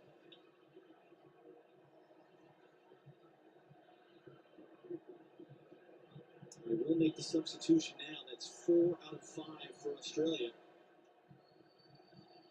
And Volpato, another born in Australia, Italian parents, was playing for Italy's youth national teams and just made a switch 3 weeks ago to play for Australia.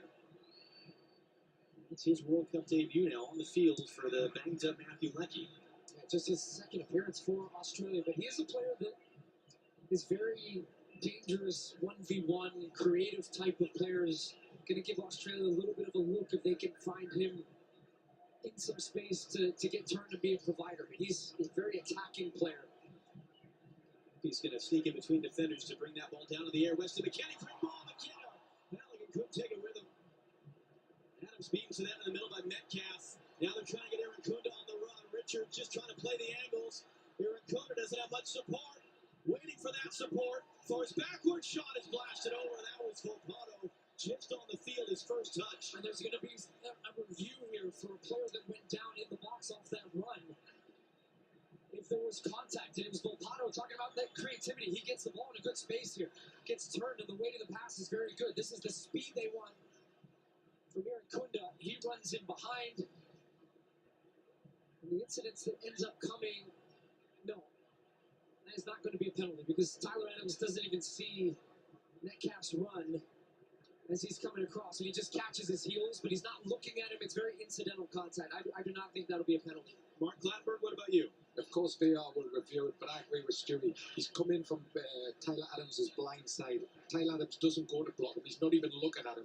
There's a natural coming together, and I believe that the VAR will not interfere with this. And you were both correct.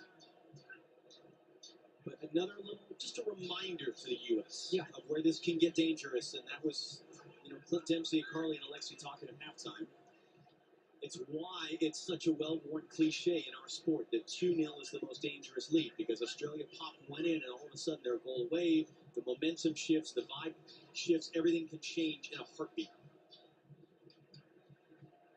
And it'll be interesting to see how Mauricio Pochettino manages his bench here. And I think potentially looking to give his team a little bit of a lift in energy and guys off the bench that will be key. And right on cue, the crowd recognizing they want to give the team a lift.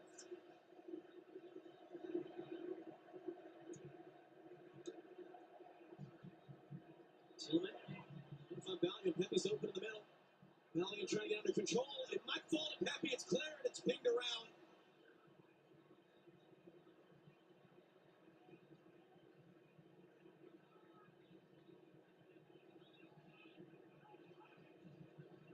Great little feint turn there. Aiden O'Neal. Australia getting out on the run. Work by Weston McKinney tracking back to slow boss. Force the Socceroos back. Reminder later tonight on FS1. The other two teams in this group, Turkey against Paraguay.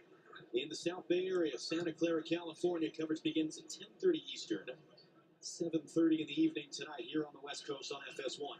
Just wondering if Mauricio Pochettino would be thinking about bringing on an extra midfielder to beef up his midfield and counteract some of the changes Australia made. As that was almost Eric Kuna at the Pacers, right? Because That's a Richard better ball than Zim, yeah.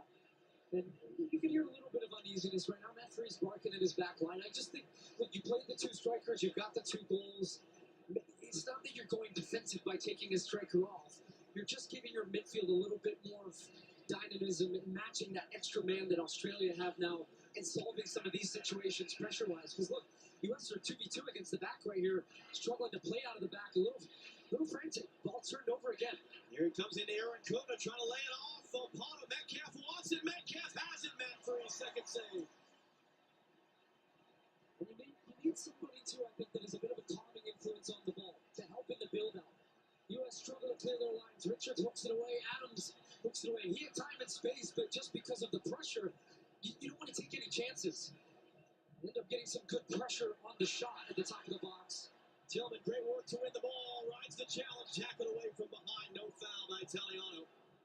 Because it was the Australian fans behind Freeze's goal who were roaring after that one. Freeze, gotta be careful. Richards, contact there on Aaron Kunda. Australian bench is going ballistic right now. Officer Dunkirk, very experienced VAR. We'll have a look at this behind the play. But it's getting a little bit dangerous there at the back for the U.S. Valiant keeps it in play, wins a throw, and now we find out whether anything is coming from that.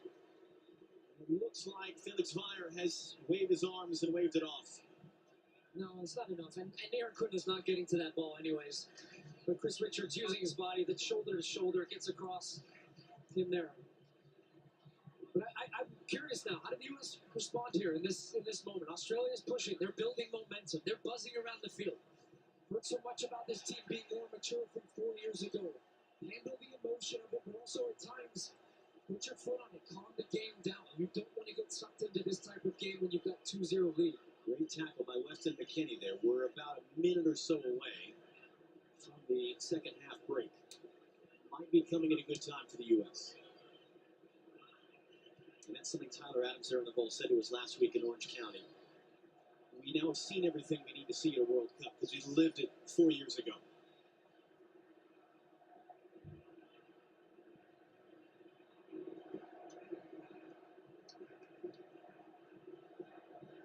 There's the Australian fans down to the right making a little burst of noise. Here come the Americans.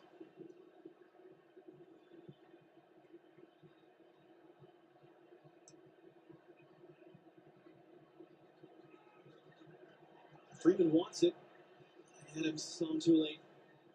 Adams takes a shove there from Volpano. That's part of it. It'll start to pop back up. Freeman from Dest, and they'll cycle it around. A handful of U.S. players getting loose right now. Still yet to make a substitution. Australia just one remaining sub in this game.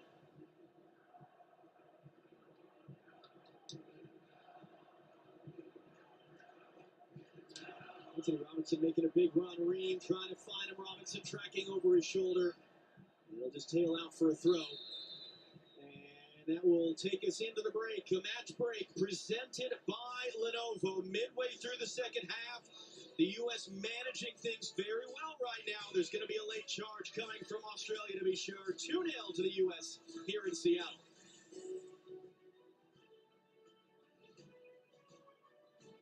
Okay, here's the deal. This game is 3-on-3. Who we playing? It's a local crew. I didn't fly. It's just. Hey, This local crew, they haven't lost since 1996. They beat everyone who showed up. The guys who play in jeans, the always skins. Honestly, respect. The techers, the trash talkers, even the bruisers. Anyone, anytime, they would take them down. This doesn't seem right. It's 100% true. Mostly. This is quite a game. It'll be a free kick.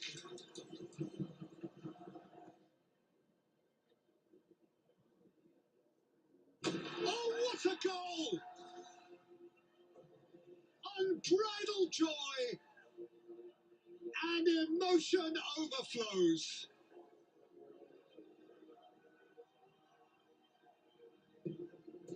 I want to create a legacy where people can say, this guy changed American soccer.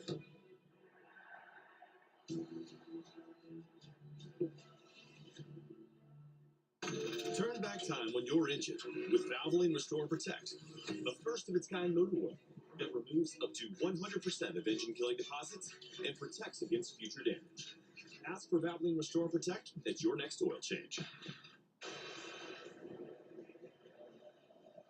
And you're seeing there the end of what's been a very intense huddle from Mauricio Pochettino in the U.S. during the break. Jenny Taft, you're not far away. What have you seen? Well, right now I did notice Sebastian Berhalter, Gio Reyna, they motioned over that both are good, giving a nod like they are ready and warmed up. Now, we've been talking about the heat all day. The only difference that I've just now noticed, the training staff started using wet towels to cool down the guys. Ballo is currently covered with a towel completely around his head. Yes, the sprinklers are out again, and we just got hit on the sideline, guys. So it is still hot, but I will say, John, it remains comfortable. We're not dealing with humidity even in this heat today. Yeah, you know what you're not seeing is guys avoid getting hit by the sprinklers right now as they're walking back out to the field. And meanwhile, for the Australians, there's not a whole ton they can do, really. They've made their subs. They've made their changes, so it was a lot more of just, come on, guys, let's get going. Did you ever try this your mind when you were down? I am with you on that. Let's make that a thing. Vegemite free zone. I tried it when we were in Australia, and I regret it. What are you looking for here out of this break? No subs yet for the U.S. Well, I think Australia will be happy with the response that their changes have made, but they've yet to find a goal. But if they make one, it gets really interesting. The goal for the U.S. now is to keep the pressure on a little bit. I think they can be a little bit more aggressive with some of their passing still. It's too comfortable passing it around the back and keeping possession. Keeping possession is fun, but you still got to put a threat to the opponent to force them to stay back and be a little bit hesitant in the way in which they're pushing forward. I expect to see some of these subs soon. I think the U.S. need it. And we'll see which changes end up getting the final nod.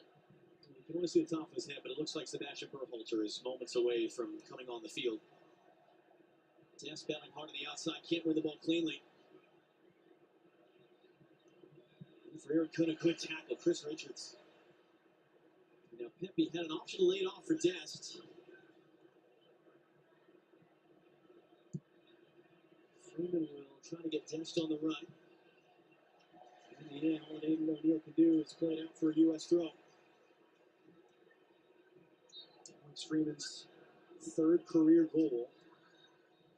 After the video review late in the first half, Sebastian Berhalter, who we saw make his World Cup debut last week, getting set to come on. Whereas Chris Richards, in speaking with him yesterday after practice, was measured about how physical and intense this game would be, and you have to manage it in the right way. Sebastian Berhalter said, no, we're up for every fight. We're ready to go for everything. There is a searing intensity with which he plays. And his dad's the exact same. Yeah, he is. But quite frankly, I think the type of player this U.S. team needs on the field right now to match some of that from Australia, if he is indeed the sub and he's making his way over to the halfway line right now, my guess would be that would be one of the strikers being removed.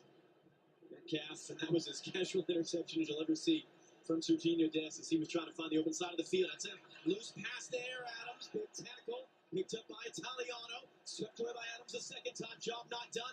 Anthony Robinson digs it out on Metcalf. Able to turn the corner. Can the U.S. find the open side of the field right now? Aaron Kunda's going to chase down Ream. Dumps Ream to the turf. That's a free kick for the U.S.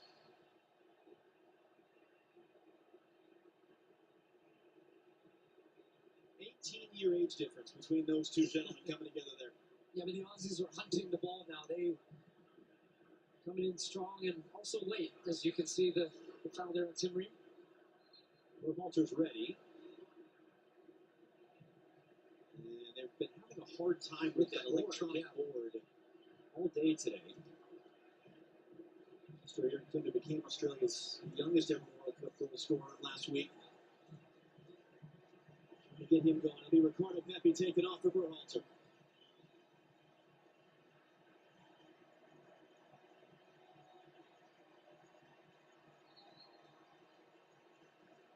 First a thought on Pepi. That was the lineup change for the injured Christian Pulisic. What do you think about his performance? He was a handful, and big part of the goal, the own goal from Burgess.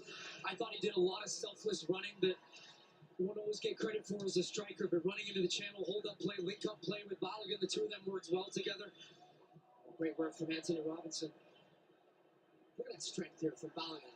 That's so good. You got a guy all over your back, but still to just keep your hands out, get your elbows up, make it difficult for him to get around you. Also, look, saying I'm quite happy actually to take a foul here and just give the U.S. a free kick and stop the momentum a little bit from Australia. Molo Engsler being called over by Felix Weyer. He's known as a referee that likes to keep a game tight, that likes to use his cards to control a game. He's not really done that. He's also known for really not enjoying dissent. And that was Oakland Engsler had a word on the way through. His boy Sutar almost kicked Gary in the face. Tillman picks up the second ball. Tillman rides the challenge. Just slows it up and cycles it around. It was Berhalter's first touch. And Aaron pass for Dest to the outside. All struggled to get on the run.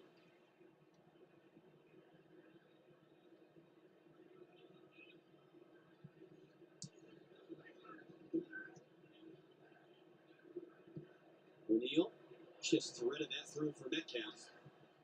Now Italiano. Anthony Robinson waiting for him. A little bit of space here for Metcalf.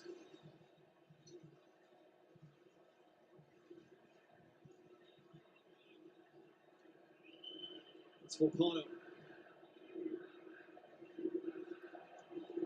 Volpano gets the cross in. Freeman stooping low, heads it away, and that header evades multiple Australian players. Balogun can't escape. Garia gonna recycle. Richards is there to head away. Robinson trying to steer to the open side of the field for Dest. 15 minutes plus stoppage time to go. U.S. as it stands, clinching a spot in the next round. Could clinch the group stage win in Group D based on what happens later tonight between Turkey and Paraguay. Fifth and final sub in the wings for Australia. Volpano. Adams defending. Italiano. Volpano on the return. Cuts it back to McKennie. Sweeps it in the middle. Popped in the air by Richards.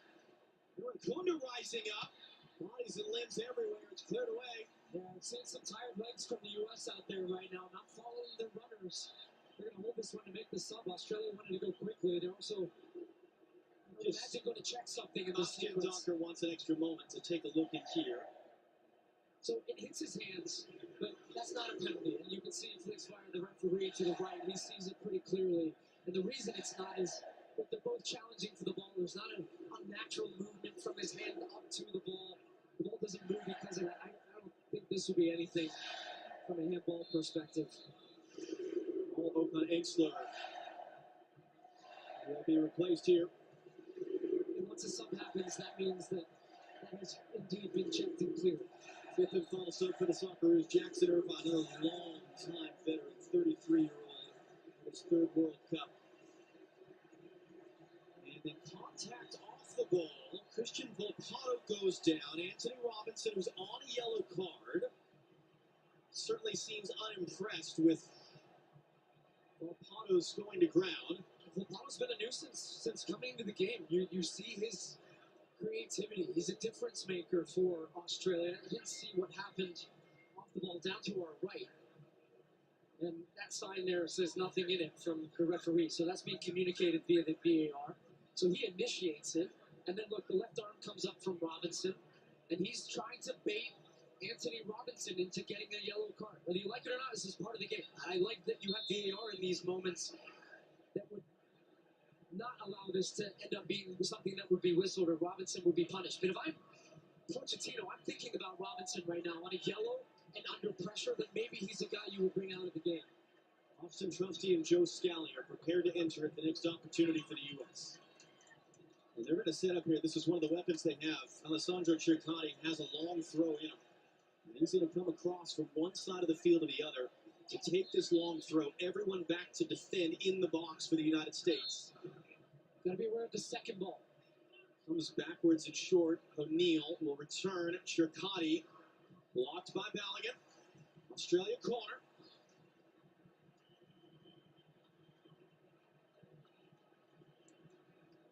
You've talked about it. I mean, these moments are so significant. You're 2-0 right now. Don't even let Australia get in shouting distance.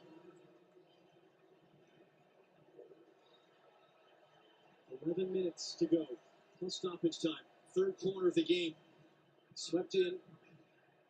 Good header, one there. Man down for the U.S. is Freeman. Second time today, Alex Freeman has taken a knock to the back of the head. Yeah, what a challenge. What a leap from Freeman, showing his athleticism.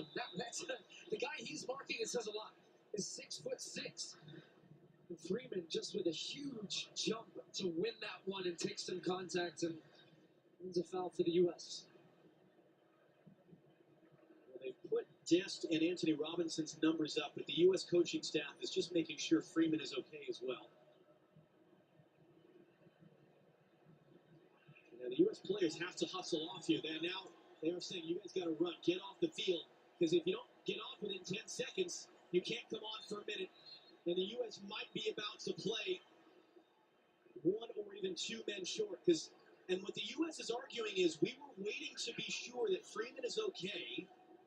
And right now, to your point, there's some organization going on between the U.S. players top of the screen to account for that. But now Trusty has been allowed to come into the game. So the U.S. won the argument.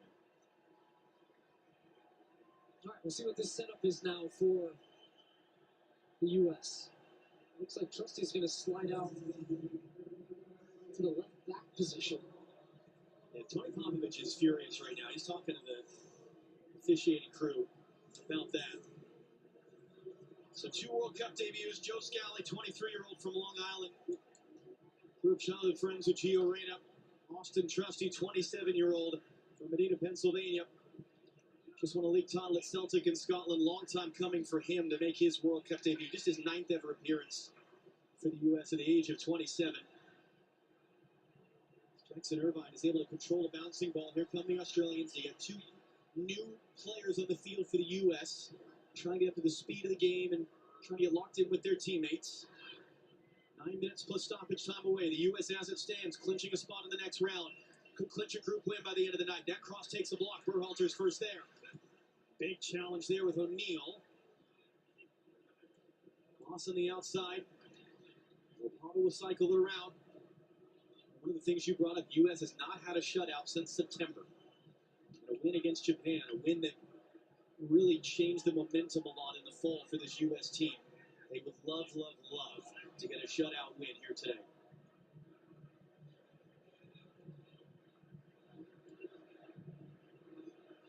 Italiano, Irvine trying to sneak in. Cross by Metcalf will spin all the way through. And you heard a shout from someone on the Australian bench. That might have been Tony Popovich. Yeah. And beyond just the not conceding a goal, I do think it's important for the psychology of this group to know that they can go through stretches of a game without conceding. It's not been the best of second halves, but it's been fine. They've limited Australia to really not many dangerous opportunities. And as this tournament goes on, the games are going to get harder. This U.S. team, they're not going to be able to attack all time, all of the game. And I do think right now for this group, they've got to dig deep. And this is a test of their mentality. They've got to still find a way to keep the ball and pin Australia back. But we didn't expect this Australian team to go down without a fight. But you concede that one goal, and then it becomes a very, very nervy finish to the game. It's a word you hear a lot in this sport, suffer. It's something that the best teams do. They know how to suffer and work and grind. in situations exactly like this. Nice little combination. Another cross from Italiano. Joe Scalli's first touch all the way to the top of the box. That was a loose touch by Tricani. It's total chaos. Man goes down for Australia. Still, it's not clear. No call in the field. VAR will have a look at that one. Volpato trying to weave his way around. Italiano crossing in. Reeves stabs it away. Freeman a slice touch. Balogun. Can they get on the run? Can they just get rid of it right now? It's right back into Irvine. Irvine on the return from O'Neal. Richards all the way out to defend. Corner kick Australia. And again, the waving arm signal from Felix Fire. Nothing in this to merit a penalty. First challenge is good. Ball bounces. No, it actually went through the legs of Richards and Irankunda in the box. And you can see pretty clearly, Richards gets all of the ball before Irankunda goes down. But anytime a body goes down in the box, you start getting a little nervous. They're, of course, going to appeal for it, but it's a corner. It's an outswinger. It's too tall for Weston McKennie. Italiano on the other side, driving to the byline. It took a touch off McKennie. It's into a dangerous area. It's a swing and a miss from one. It's a block from the second. Seat of the pants clearance from Tyler Adams. And a whistle and a foul ends the threat. Chris Richards is down. Yeah, this was a pretty clear foul right at the near post that then led to the chance. A huge block in the box. Gary doesn't really get a good strike on this ball. He knows that he's a little frustrated, but whether this would have counted or not is another question. Look at Chris Richards. I think he's the one that ends up getting fouled as this ball is recycled. Left side of your screen. Ball is second ball in. It's actually that one, I think, on Berhalter, and then even that one on Chris Richards. Sutar ends up crashing into him. But then an important block from Adams. There's an uneasiness, though, in the building right now. There's a nervy feel to the fans, to the team. It's frenetic. This is not the way the U.S. want to try to see this game out. This is a time for some composure and then to dig deep, as we've said. It's matching tools. It's keeping that intensity high, because the second you let that level drop is when Australia really feeds off that. You know what could really help the U.S. is get a goal. Tillman works it for Scally. Freeman's all the way on the outside. But they just haven't had as much possession in the second half. It was a lot of it in the first. Freeze just got that away from Irankunda. Very out jumps McKennie. Flying header from Tyler Adams. Balogun and Sutar pushing and shoving off the ball. Balogun's got to be smart. Sutar's got his hands all over Balogun, and that is, no, it's going to go for an Australian free kick. And they're actually just going to set this up, I think, for a long set piece. They're going to send everybody up. And they're going to bring Volpato back to take it. It'll be interesting. Typically in this situation, you try to line up two setups. Position a group at the top of the screen, which is where you've got your big man and Sutar, to then head it back across to guys crashing the box on the near side. Freeman once again matched up against Sutar, who will be the target. Volpato lifting it up. Sutar heads it in. Richards clears it out. Volpato first to the loose ball. Good hard running by Balogun there to force him backwards.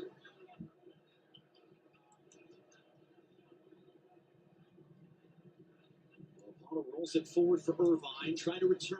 Enough of a touch there.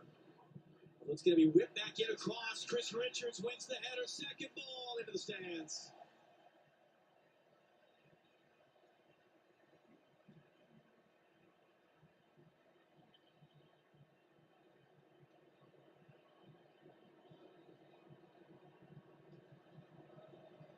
These guys are working hard. That's George Weah. Tim Weah's dad. Tim Weah's mom, Cloner, who was his first coach growing up. And George Weah, former World Player of the Year. Tim, not on the field for this one. Has an important role to play in this tournament, to be sure. Balogun is down hurt. Tillman takes the kick. That's going to be a free kick. And now Balogun's got to be careful as Sutar and he were in a wrestling match. Don't take a yellow card. Don't do something that's going to get you suspended for a future game. I'm going to give credit to Flo Balogun here, because he's mixing it up enough, and he stopped himself. To have restraint in these moments, to not swing an arm, to not punch back. Sutar is trying to get under his skin. Those two have been battling all game long. It's when you're faced up against an opponent. And so something else has happened off the ball. This is exactly how the game ended in October between these teams. This calls for leadership. Something I pointed out in the pregame, where Tyler Adams got involved in a play that almost saw Gio Reyna reacting, and he came in and separated the two players. The U.S. has, as it stands, more games to play in this tournament. Do not let this moment where you are leading 2-0 get the best of you and do something silly that would hurt the team. Maligan takes a yellow. Sutar takes a yellow. Looked like Italiano might have got a yellow as well. See, Balogun's sizing him up. Sutar goes in, but look how he's got his hands on his neck. But see, Balogun then was like, "Oh, what am I doing? I gotta stop. I can't." And he pulls his hand away from what was about to be a headlock. Now they're going to pick up yellow cards. I would say that's right because Felix Fire, the referee's got to do something to try to calm this type of behavior down a little bit and calm this game down. It's had no flow in the second half, but that's by design from Australia. Tillman couldn't do anything with that. Italiano clears it away. Big collision there. Free kick U.S. Scally that's down. The second half here, the Australians have come here to have a rugby match. And I mean, if they're going to go down, they're going to go down swinging. We knew that. That's nothing new.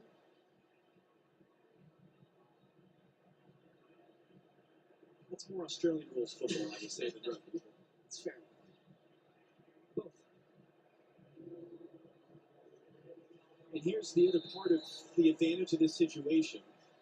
Maligan gets a yellow, but you've clinched the group win. You could just not play him in the third game, and that yellow card is taken off the record, and you don't have an accumulation issue with him going forward. Tillman's touch, Austin Trusty wins a corner as he's making his World Cup debut.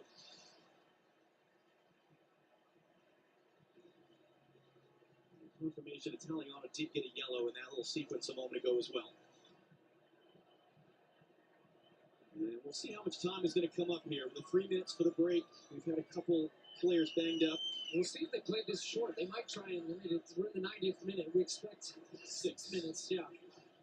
It's a long time to try and keep the ball in the corner. Some conversations between Tillman and Berhalter. So, yeah, they are just trying to milk some seconds off the clock. That went out for a throw-in. Classic clock killing, as one would say. It will take too much time off. Berhalter rising up to win the header. Tillman unable to get to the second ball. Berhalter just, if there's anybody who loves this type of game, it's Sebastian Berhalter. You can tell with his body language. As Australia walked the ball up 10 yards before taking the throw. Trusty takes a shove in the back.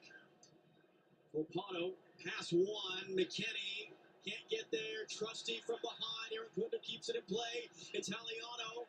Is that a deflection or a miss hit? That ball is just spun out. It is out of play. It is a goal kick.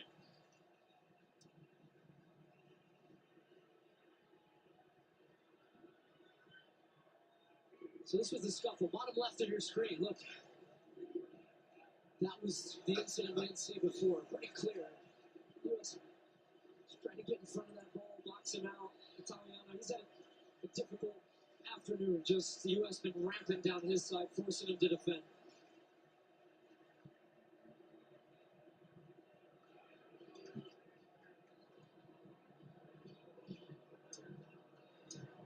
And that's how it looks as it stands. The U.S. clinching a spot in the next round. They could clinch first place in the group, and that would allow them to stay on the West Coast in the knockout stage. That would mean Bay Area round of 32. It would mean Seattle round of 16. It would mean LA quarterfinal if they can get there.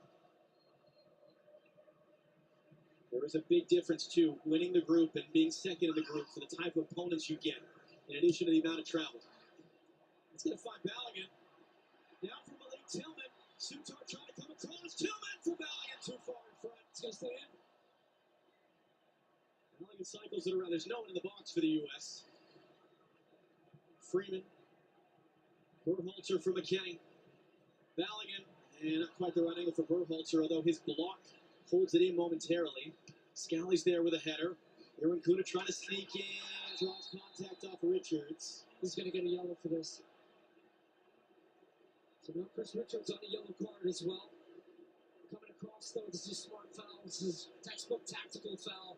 Aaron Kunder with his speed. You don't want to just even open the door of doubt and just cleans him out, but in a slightly innocuous way. But that is a yellow. The referees. He actually had a little trip. He's getting stretched off right now with maybe a little bit of cramp. And the hope is it's cramping and nothing more, because it was an awkward. Yeah, he kind of tripped on his way to give the yellow to Chris Richards. And it's something we don't really talk about a lot, but the fitness levels these referees have to have.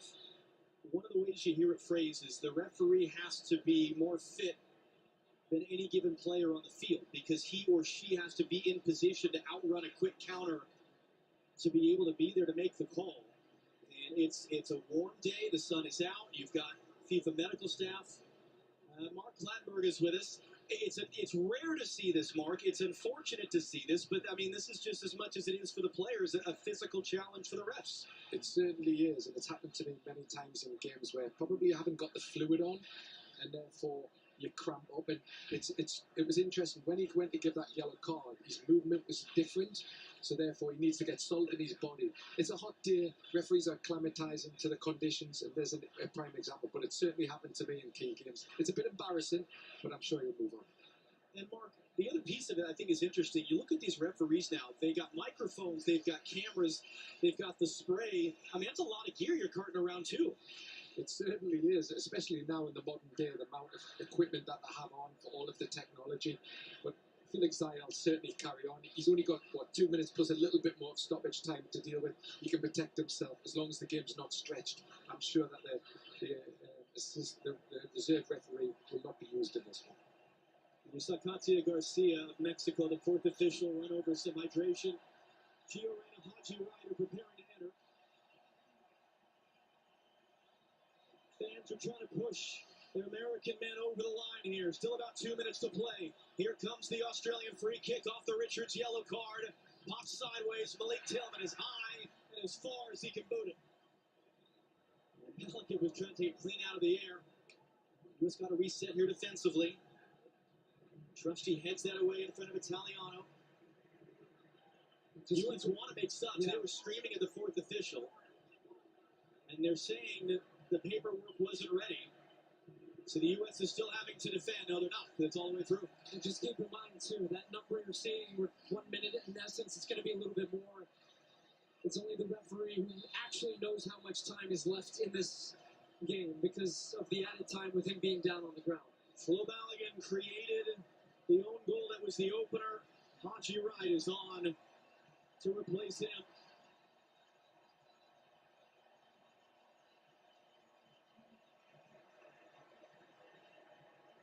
And Weston McKennie will get his curtain call replaced. And the man who scored that wonderful special goal at the end of the night in LA, Gio Reyna.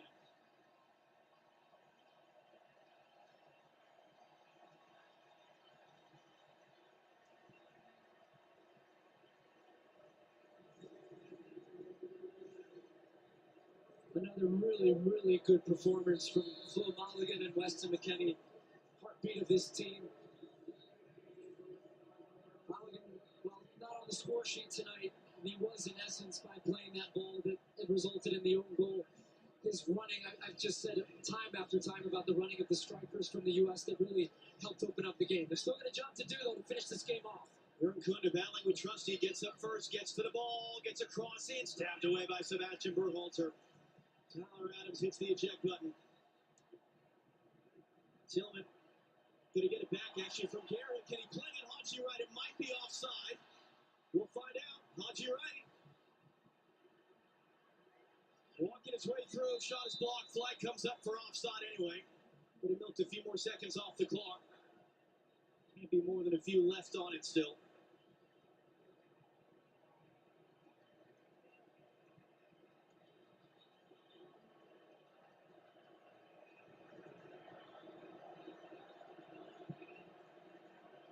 He sends it long. Still time enough. Tim Ream with the second header. Irvine just hooks it blindly over his head. That'll bounce all the way through. Perfect day. Perfect atmosphere. Seconds away from the perfect result.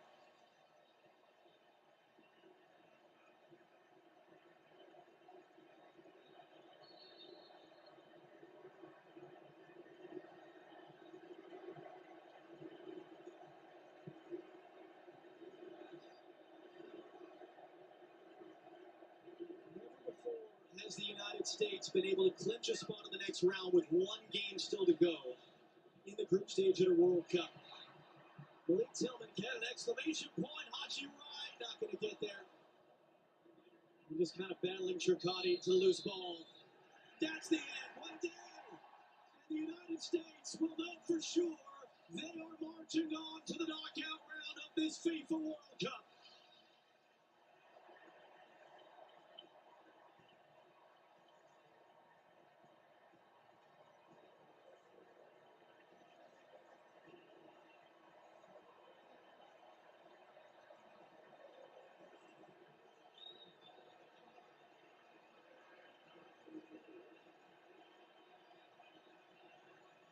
This team and this country are starting to believe. Two